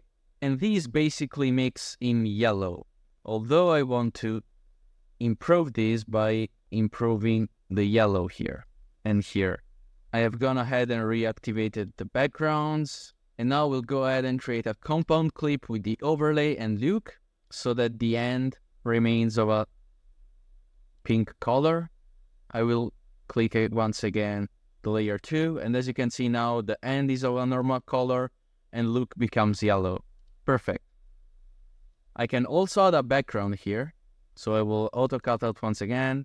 I will now add this gold background. I will make it slightly smaller like this. I will put it in the last layer, actually in the middle, and this is what it looks like. Always have that golden touch and dissect them. Always have that golden touch. I will also add this gray background. I will click on screen so that the black disappears, reduce its opacity, and put it between Luke and the gold, so right here. So we now have Luke, the gray, and gold. I will also add an effect to the gold. I think normal blur will be good enough. Reduce it a bit, and let's see how this looks like. Always have that golden touch. And the gray is moving, and I don't think I really like that, so I will click freeze, remove the rest. I need to layer correctly once again this hand. So this is what it looks like in the end. you want to resemble. Always have that golden touch and dissect them, observe them. What is... I think it's pretty good now. Last thing that I want to add is something here, as there are almost 10 seconds without anything. So for this part, I've gone ahead and taken an icon from icons8.com, which is one of the best sites for free icons. And I'll put it above the subtitle. minutes, observing people that you want to resemble. In this lesson, we have added all the media that we needed. In the next ones, we are going to add music, sound effects, transitions, effects, and afterwards there will be the color grading masterclass. In this lesson, we will fix the text, add music, sound effects, transitions, and overall do everything except color grading. Let's get into it. Let's now fix the text. And by fixing the text, I mean changing most of the colors of the text, because white text is boring, okay? But before doing that, we will check that every single text is synced correctly. How do we do that? It's pretty simple. We go at the start of the text and we check if Luke is saying bio, for example, in this case, right away, and it doesn't wait. Bio means Perfect. And now we check for live. life, Perfect again. Hacking. packing your... I'll do this for every single text, and then we'll start changing colors. I've gone ahead and synced every text, and now let's look at what we have until now. What is biohacking? Bio means life. Hacking, your ability to find your way around something, your way to find glitches in the system of life. What do you do with these 30 minutes that you stop interacting with your phone? Walk into a 7-Eleven. Go see the type of individuals that walk in there, what they buy and what they do. And you're gonna realize that their habits dictate their appearance, because those are not the habits of winning, successful people. Now do the opposite. Go the next day and spend those 30 minutes observing people that you want to resemble. Always have that golden touch and dissect them, observe them. What is it that they do that causes this? Okay, so this is what we have. And now let's get to working on the text. We'll work on the transitions later. So first we go on text, and to change the colors of simple words, you simply highlight them, go on color, and change it to whatever you want. I will change biohacking to a aqua color because I think it fits pretty well.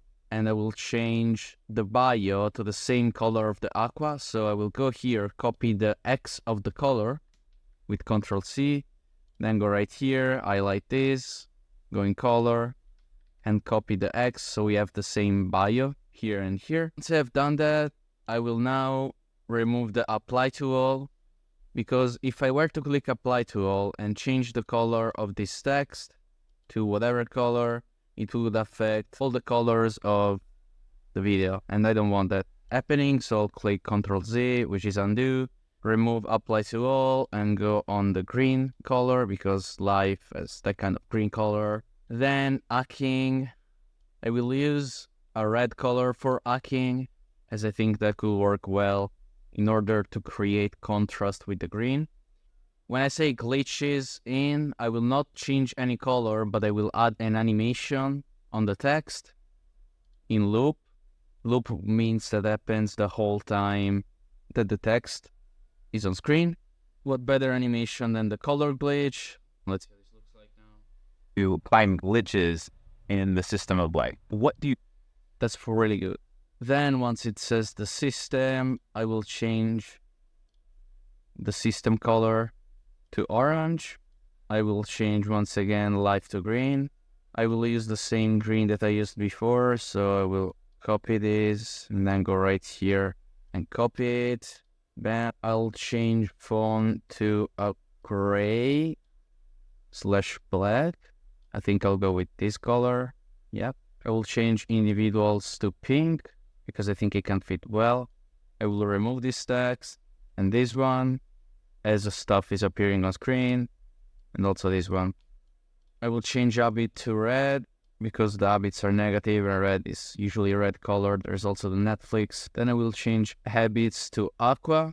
It doesn't need to be the exact same that I've used before. And then I will change dissect.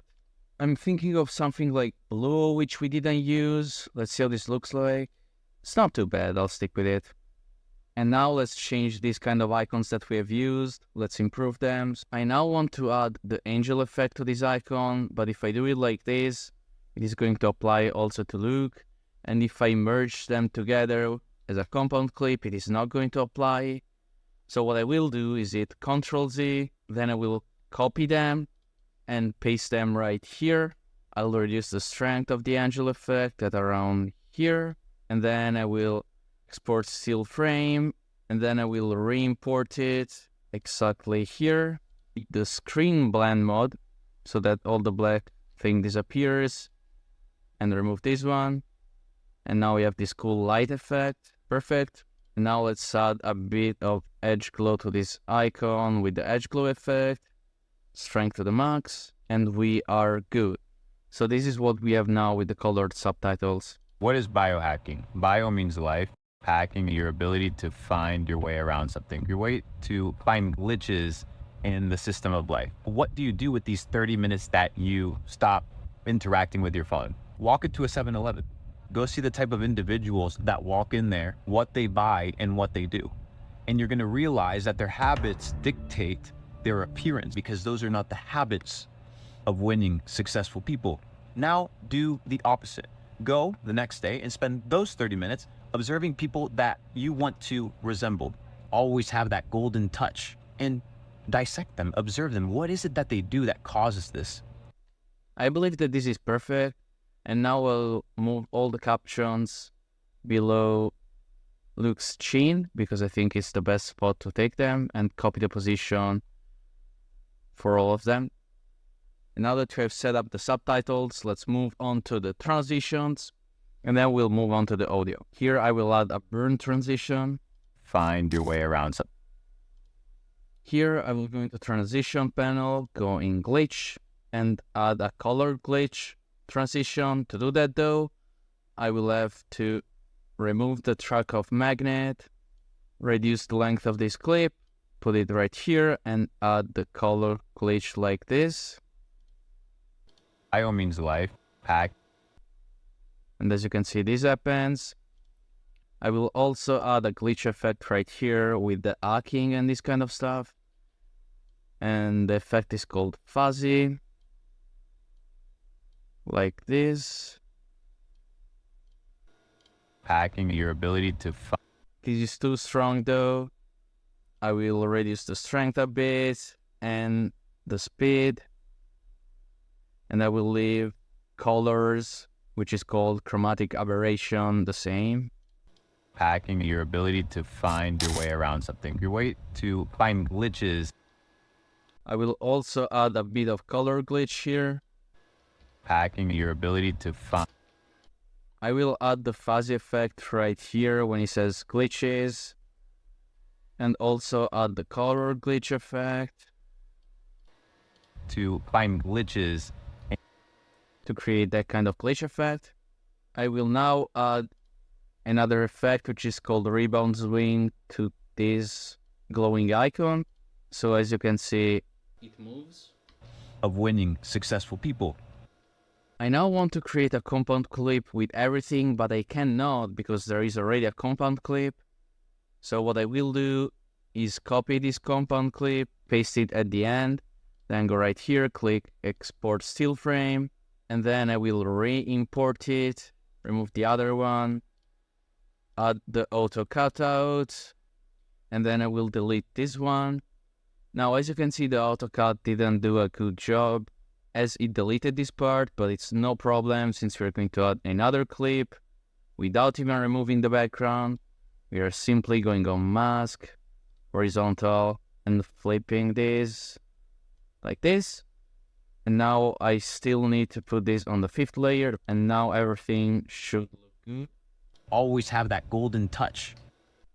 I can now finally create a compound clip with everything. I will also create a compound clip before. Remove this part, move this upwards, and then add the transition. Let's try with a color glitch. And this is how it looks like. Always have that golden touch. And Perfect. We can now move on to the audio part. I've gone ahead and chosen the music. This is a song that you hear pretty often in these kind of videos. what is biohacking? Bio means life. You probably know it. I will go with a volume around 19.5. And after listening to it all, there is only a slight issue right here where the Netflix logo syncs with a beat drop. And that's a problem. I'll let you hear it. And you're going to realize that their habits. And she starts singing, so it's not the best. Therefore, what I'll do is go around here, place a keyframe, go at the beat drop, place another keyframe, and go when the Netflix sound effect ends, and add another keyframe, and then make this a bit quieter so that the volume here is at a certain value, it goes a bit down, and then it goes up again. And it's pretty smooth, as you can hear. Walk in there, what they buy and what they do. And you're going to realize that their habits dictate their appearance because those are not the habits. Which is perfect. And now we just have to insert sound effects. I've gone ahead and imported some sound effects now. You can find them all in my assets pack. I will start by adding a glitch right here where there is the glitch transitions. Bio means life, hacking your ability to find your way. I've also gotten this sound effect from YouTube. I have downloaded a video that had this sound effect for free. There's plenty of these sounds on YouTube. I will lower the volume a lot. And here's what it sounds like. To find glitches in the system of life. What do you do? Which is perfect since there are all these green letters. I will now add a fast whoosh here, which fits with the clock going up. With these 30 minutes that And then I'll copy and paste it here once it goes down. stop. And I will add a normal whoosh here for the 7-Eleven clip. to a 7-Eleven. Go see the tech. I will then add 2 pop sound effects for the burger and the soda appearing. What they buy and what they do. And for this glitch, once again, I will copy the sound effect that I had at the start right here. Just have that golden touch and dissect them, observe them. What is it that they do that causes this? Then as a final touch, I will add this gear sound effect, which is one of the greatest sound effects ever. I will add it at the start What is biohacking? It always fits well. Here, I'll add another transition because I believe it fits well, even though I didn't add it before when I was doing transitions. I'll add a camera shutter here, which is the noise of camera once it takes a photo. And then I'll add a widescreen right here and add a fade out animation. I'll scale it up. I will put it above everything here, and this is how it looks like. What they do. And you're going to realize that their habit. And then I will add a bone crack sound effect right here when it says resemble. And even though this bone crack sound effect doesn't fit with the narrative, it says that it should impersonate someone and you're using a bone crack sound effect. This is one of those sound effects that doesn't really matter where you put it, and it is going to be a good addition. You want to resemble, always have that golden touch. And as you heard, it fits well because it's a bone cracking sound, and bone crack is such a general sound effect when it comes to video editing that fits well in every scenario. It may also be because we got used to it because of the usage on TikTok and Instagram and stuff like that, but the fact remains, it works. And in the next lesson, we are going to get into color grading. It is going to be a really in-depth lesson on color grading. We will not only do color grading for this video, but we will also do color grading for other images and videos, because the color grading CapCut features are amazing, both filters and manual adjustments. So I'll see you there. Let's now talk about color grading. In CapCut, you achieve color grading with two tools, which are adjustment and filters. Let's focus on adjustment first. Let's go over, for example, the first clip. You can add an adjustment and change the colors of this clip in two ways. One, by creating an adjustment like this, an adjustment layer which is yellow, or by clicking on the clip and going on adjustment. Let's start by creating an adjustment layer. What's the difference? Well, the difference is that if you adjust right here, the only thing that is going to get affected is this exact video. Instead, the adjustment layer, every clip below the adjustment layer will be affected. Let me give you a quick example. If I reduce the saturation of this picture down to -50, the image becomes black and white. But this image right here, the plant, is still colorful. Instead, if I put the saturation back up, and instead I put down the saturation of the adjustment layer, as you can see, the clip once again becomes black and white, and the plant also becomes black and white, as it is below the adjustment layer. And it is the same, let me disable this real quick. It is the same for the things that are written here. Although they were green, they are below the adjustment layers, they will have this black and white effect. Instead, if I go right here, the image becomes colorful again, and the written things become colorful again. And now we get on to the second part. Why is color grading important? Well, color grading is especially important for B-rolls like this one. In this case, Luke Belmar was on a boat with not that good of a lighting, and probably if you're recording some footage as well in your house, you do not have a professional light setup.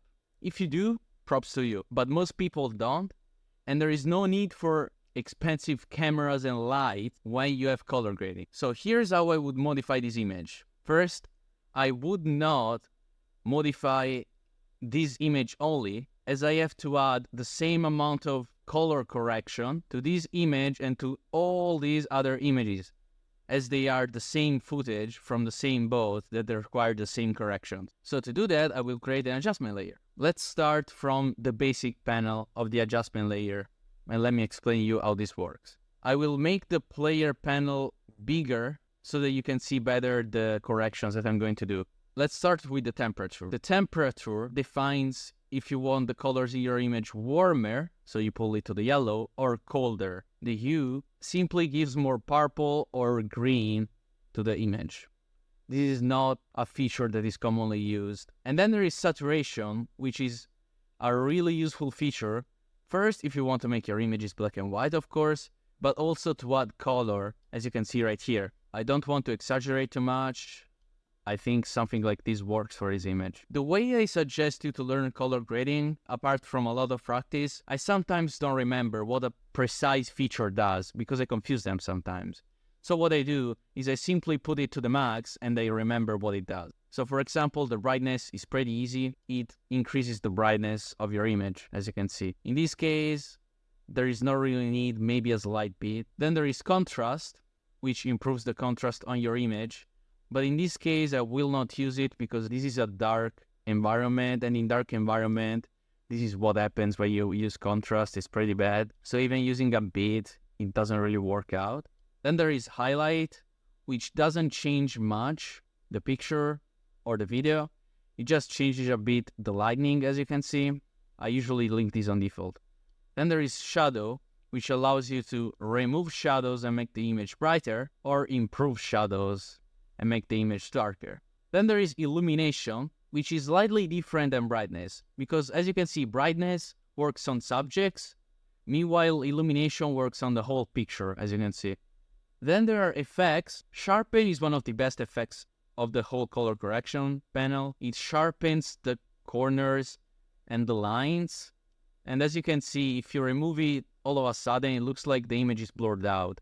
So usually I put this even up to 35, 50, something like that. Then there are particles, which as you can see add this kind of noise to the image, which I don't really want. Then there is fade, which basically adds this kind of layer, as you can see, to the image. And then there is vignette. Vignette adds this kind of, as you can see, vignette around. If you pull it to the right, it's a black vignette. If you pull it to the left, it's a white vignette. And this is the basics of this adjustment panel. For now, I will leave it like that. Once you are done with your color corrections, if you want, you can save it as a preset. Therefore, if you're creating videos for your YouTube channel and you always record with the same lighting setup, the preset is going to save you a bunch of time. And then we move on to HSL. HSL allows you to modify every single color individually. For example, if in this short I don't want the red color, I can turn it down, and as you can see, everything that had a shade of red is disappeared. If I do the same with orange, the image is going to become black and white, because the main colors, as you can see here, the main colors are orange in the face, red on the lips. Here is a bit of red, here as well. Instead, if I remove the blue, the only thing that is going to get affected is the shirt that was blue. Meanwhile, if I remove the green, nothing really changes. You can also modify the other values for each color, but they're not really that useful. Then we have curves, which looks really scary, I know. I will get more into detail in curves later, as we don't need them right now. And then there are color wheels, which are a pro feature, so I will not explain them, although they are really complicated. And even though they give more freedom than the basic and chorus panel, you can do basically everything with curves and basics. I'll also spend a second talking about LUTs. LUTs are pre-made adjustment layers, basically, that you can import from Google or wherever you want to download them. I don't personally have any. I usually make all the color corrections myself for two reasons. First, most of the LUTs aren't free. Second, I genuinely like to color correct videos. Therefore, I just do it myself. And now let's reduce this once again to the normal height. What I will do here is create a big compound clip for the audio so that it doesn't take too much space in my timeline, and we can work on the video. Now let's modify this a bit further. Usually the best way to color correct is to try and see if it works. For example, if I improve the temperature, do I like how it looks? I'm not sure about it. Therefore, I'll go back to the original. But I don't like this either. I think this is now too cold. So what I will do is I will find a way in the middle around here, and in fact this is a really good color. I will also add a little bit of vignette, as I really like this kind of black effect here, just like this. You cannot see it on the top, of course, and that's because there is already the black sky. And now I think I'm satisfied with this. I cannot really do much more because contrast kind of ruins everything. I will improve the highlighting a bit so that his arm is more clear. And then I think I'm done with this. Therefore, I will make it the length of the whole video. There we go. Now that I have my adjustment layer, I will go ahead and cut it right here. And then here, remove this part because there is no look here. And then here where there are two looks, I will copy and paste because I will need two. And then I will also need two right here. And I will also copy this and paste it. And then I will cut it here and here. One more cut here. And then remove this part. So I will now highlight this, and all the adjustments which have the Luke Belmar on the main timeline. There we go. And then highlight all of these, always by holding Control, and then click Alt-G. And I have my compound. I will do the same right here. Hold Control, Alt-G, same here. Here I will lose my transition. I will add it once again. And then here we have already a compound clip. So I will uncompound clip this, and then I will compound everything together.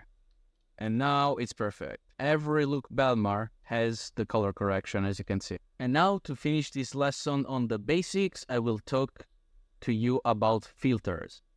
Filters are basically pre-made adjustment layers from CapCut. And these ones are really good. I will give you a couple that are the best ones. Clear 2 is my favorite one when it comes to making stuff warm. As you can see, there is more saturation and stuff like that.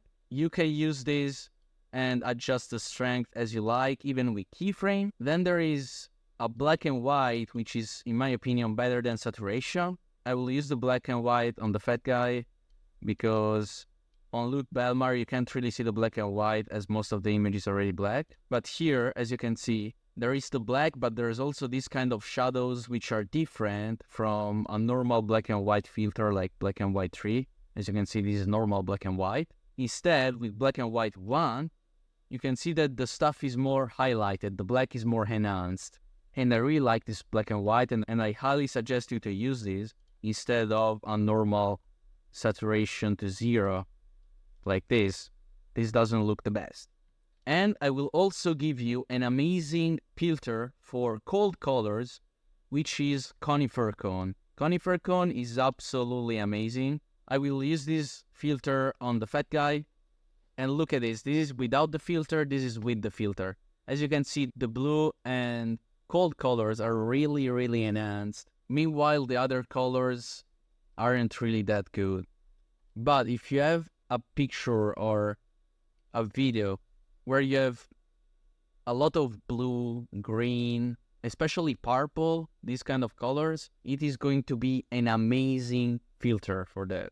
If you have majority of warm colors, I suggest you to use Clear 2, the one I showed earlier. If you want to make something black and white 1 works amazing. These are my top 3 filters that I use for everything. I will wait for you with the gradient and overlay color grading, which is a bit more advanced, but I will guide you, don't worry. Let's get to color correction. This is an old edit that I had created for one of my old channels, and basically I had to color correct some clips from this to this, for example, which as you can see looks way cleaner. There is the black fade, there is the black fade here. The shirt is way better in the second picture. Overall, the brightness and the contrast is way better. You can see how the character sticks from the background that is blurred out, and then also going from this to this, where as you can see the colors are insane compared to this one. And I'll show you live how to do this, and to do this we will use gradient overlays. You can find this in my pack. I have around 18, I'm pretty sure. I found them on Canva and I just use them all. So how do these overlays work? The overlay is nothing but this kind of shape where on one side it's darker and on one side it's brighter. You can scale it up to your preference. If you scale it up like this, for example, you will have a very dark section here and a very bright section here. If you scale it up more, it's going to be more balanced. If you move this down, it's going to be darker. That's the basic concept behind gradients. How do we do them for color correction? Well, it's fairly simple. You click here and you use overlay. That's why they're called overlays. And as you can see, it goes from something like this to something like this, with darker contrast on the bottom and brighter light on the top, which is really good compared to something like this. You see the difference? Which is getting already closer to what we had already here. But to improve this, we will not only use the overlay, that's just going to help. We also need to change in the adjustment section some settings. For example, in this case, I will raise the contrast a bit and the brightness. And as you can see, we are already getting closer to what we have here. But the face, as you can see, here is colder than here. Here it looks brighter, more saturated. And in fact, we have to reduce the saturation by around 10. And as you can see, it looks way better. But we will also reduce the temperature, which really helps when you have these kind of cold colors. And as you can see, it's already looking almost the same. I also like to add sharpness, as it sharpens the edges. As you can see, the end and all the lines in the shirt look defined now. And then to add the final touch to make the colors darker, for example, the hair, that here it's darker, and all the colors in general, we will use a filter that I've talked to you about, conifer cone. I usually put the strength around halfway with this, because if you exaggerate, as you can see, the atmosphere becomes really dark. Instead, like this, the atmosphere is brighter. And to finally adjust the brightness, we will play with the curves. Usually, to understand and explain stuff like this, which are curves, I usually explain it with extremes so that it's easy to understand. If you put this curve to the top, it becomes really bright. If you put it to the bottom, it becomes really dark. Therefore, if you tweak it a bit like this, you're going to get brighter points, darker points, and brighter points. However, for our color correction, we don't want something bright, but we want something dark. So what we will do is go dark, bright, dark. I will reduce the brightness here, enhance the dark. And as you can see, we have basically the same image. This is slightly darker because we went a bit farther with the lines. There we go. Now it looks better. And now let's move on to the other color correction, this one, that transformed this image into this one. For this one, I've gone ahead and taken the exact same frame so that we can recreate the exact same color grade, unlike we did with this one, because these two instances were taken from the same video but in different moments, so the light was slightly different. Instead, here it's completely the same, so we'll recreate it step by step. So we will restart with the overlay, just like this, and then I will simply add the conifer cone. And as you can see, I would have gone ahead and changed temperature and such, like this maybe, like we did on the other image. But there isn't really a reason, because I think this one looks better with the face more red. So I'll go ahead and click undo on both the changes. And as you can see, the image is exactly the same. Here, we don't even need to go into the adjustment panel to do anything. We could add some sharpened edges like this, which would make it look a bit better. But as you can see, the hair, I don't really like it. I think it's too bright if I sharpen the edges. Therefore, I prefer something like this. Here I have taken some of the backgrounds that I have in my editing pack, because we will edit them right now, as I want to show you how to change color of any background to anything. So, and to do this, we will use gradients once again. Again, everything that I'm using can be found in my editing pack, so don't worry about it.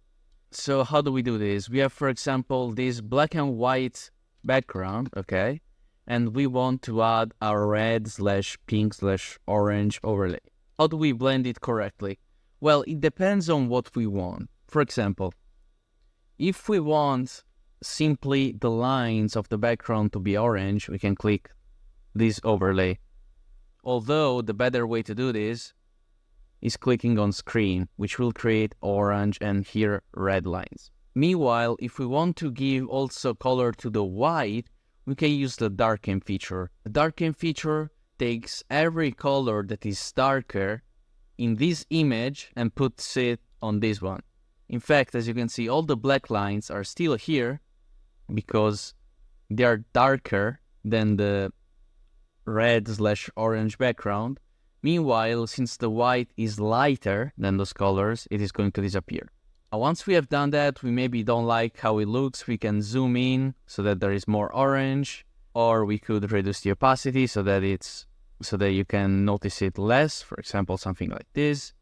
Or you could also use a still color like an image of pink.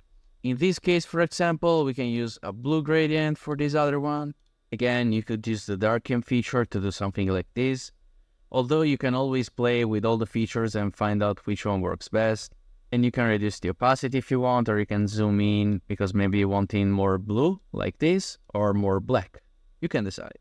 And then we move on to this kind of backgrounds, and I will also add a grid. For this kind of backgrounds, we can use, for example, overlay. And as you can see, we will have our gold background like this. I suggest zoom in and make it more yellow. I believe that these yellow backgrounds are absolutely beautiful.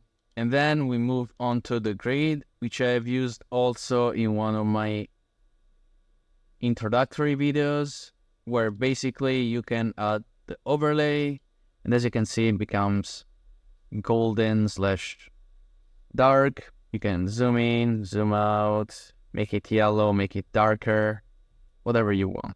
And that's how you use overlay and gradients to color grade. If you want, you could also export the video. In this case, I only exported a frame, but it's the same with the video.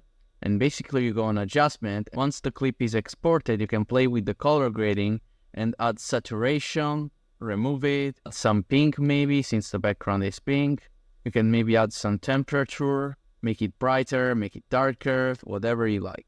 And with this kind of knowledge, you can create infinite backgrounds which are completely custom and unique, because you can change all the colors with every gradient, everything.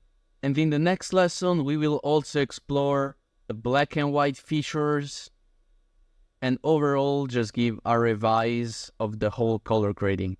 We will now create together a type of short form content which has been extremely viral in the last months, especially on Instagram Reels. This video is from Vozen. He currently has 1 million followers and his reels are motivational.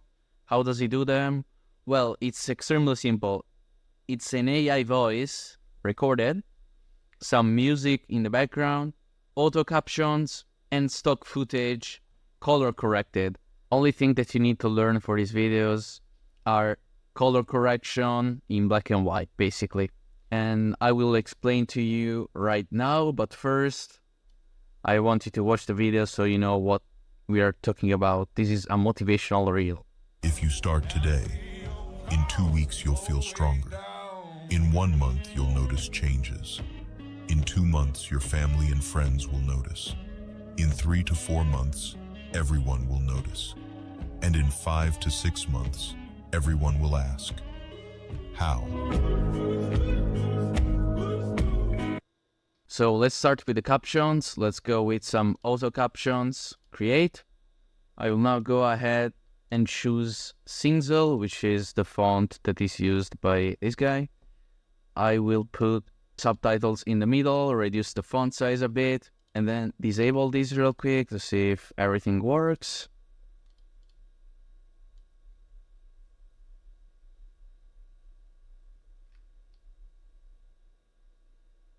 This is perfect. So now I'll extract the audio so that we have the audio, remove the clips, and I will import some clips. I've now gone ahead and added some clips, which are free stock footage found online, mostly on pexels.com, but also on YouTube and other platforms. Therefore, we currently have a video, which is this one, with the auto captions, the footage. We just need to color grade everything. So to do that, I'll start by going on filters and getting the filter I talked about earlier, which is black and white 1. I will adjust the strength. Before setting any clip, I will create an adjustment layer, which will remove all the saturation of the whole video. Why? Because we do not want any color. Because if I start to reduce the black and white intensity of the filter, there is going to be some color. However, I don't want any. So regardless of how much the filter adds contrast and stuff like that, I do not want any color. Therefore, I will create this adjustment layer that goes throughout the whole video, and I'll start editing from there. Now, this black and white looks good. However, I want to reduce the intensity, I think around here. And let's see if we can also do something in the adjustment to optimize this even further. Of course, any of the hue, temperature, or saturation will not work because we have created this adjustment layer. Therefore, we can focus on the brightness. I'll add a bit and a bit of illumination. I'll also add some shadows and not much contrast in the image as the filter is already giving it. I will sharpen around 25, I think, which looks perfect, and move on to the next image. Let's try and add this filter and see how it looks. It is probably going to look good. In fact, it does. And now let's add a bit of brightness and illumination as we did earlier. And make a bit more shadows and sharpen everything. I'd say still around 25. Then we go on to the next clip. We create this black and white. Again, I will again add some brightness and some illumination, and then turn the shadow down. I will keep the sharpness a bit lower this time because I think it's too much if I raise it. So I'll keep it to around 15. And then I'll move on to the next one. Black and white. It's better with the filter. And then I'll go right here, add a bit of brightness, bit of illumination, and then shadow, and a slight bit of contrast. And now we'll move down to the sharpen. Not much, I just want to see a bit of highlight here on the edge. And then let's move on to the next clip. Filter looks good again. I will add a bit of brightness again and illumination, and then reduce the shadows. Too much illumination, okay? And then I'll add a bit of sharpness. I think I can add more on this. Yep, I really like how it looks on the street compared to this. I think all the lights look better. And then I'll go here, add the filter once again, which looks good. Adjust brightness, illumination, and the shadow. And then just a bit of sharpness to see a bit of white on the edges. I think here you can notice it slightly, but I don't want to exaggerate. And then there is the last one. Let's try and make this well. Let's play this one. Because there are lightnings, I'd like to improve the brightness so that we can see the lightnings. Not the illumination though, only brightness. Let's see how this looks. How? This looks absolutely beautiful. And then I will create another adjustment layer which uses the vignette effect. And I will see on which clips it looks good. Usually it looks good on almost every clip. But let's see, I'll keep it at 25. Here, I don't really like it, so I'll move to the next one. Here I do actually like it, therefore I'll keep it. Here I don't like it because otherwise the lights don't have that much brightness, as you can see. Therefore, I will cut it right here and remove it. Let's check here now. I really like it here, otherwise the image would be too bright. So I'll keep it here. Let's go on the next one. Here it is not too bad, but at the same time I like some light. So what I will do is reduce it to around 10 so that you can slightly see it, but it's not too much. And now I'll move on to this one where I don't actually like it. I'd rather not having it because I like the bright sky here as we are going towards the end and there are about to be lightnings. And then at the end we will leave it without, of course, because there are the lightnings exploding in brightness. And I want the image to be divided between the bright side and the dark side, which I believe creates a really cool effect. And that's how you create a pose and edit. Congratulations on finishing this course. I just want you to know that now you're really good at CapCut. If you've watched the whole course, this means that you have enjoyed this course. And that's why I want to let you know that I have also another 2 courses that you can see on screen, which are on CapCut. One is a short masterclass on keyframes, and I also have an amazing, extremely advanced masterclass where we'll talk about 3D and all of that cool stuff.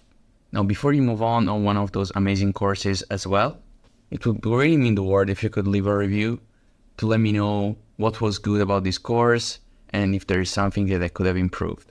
So feel free to do that, and I wish you an amazing learning.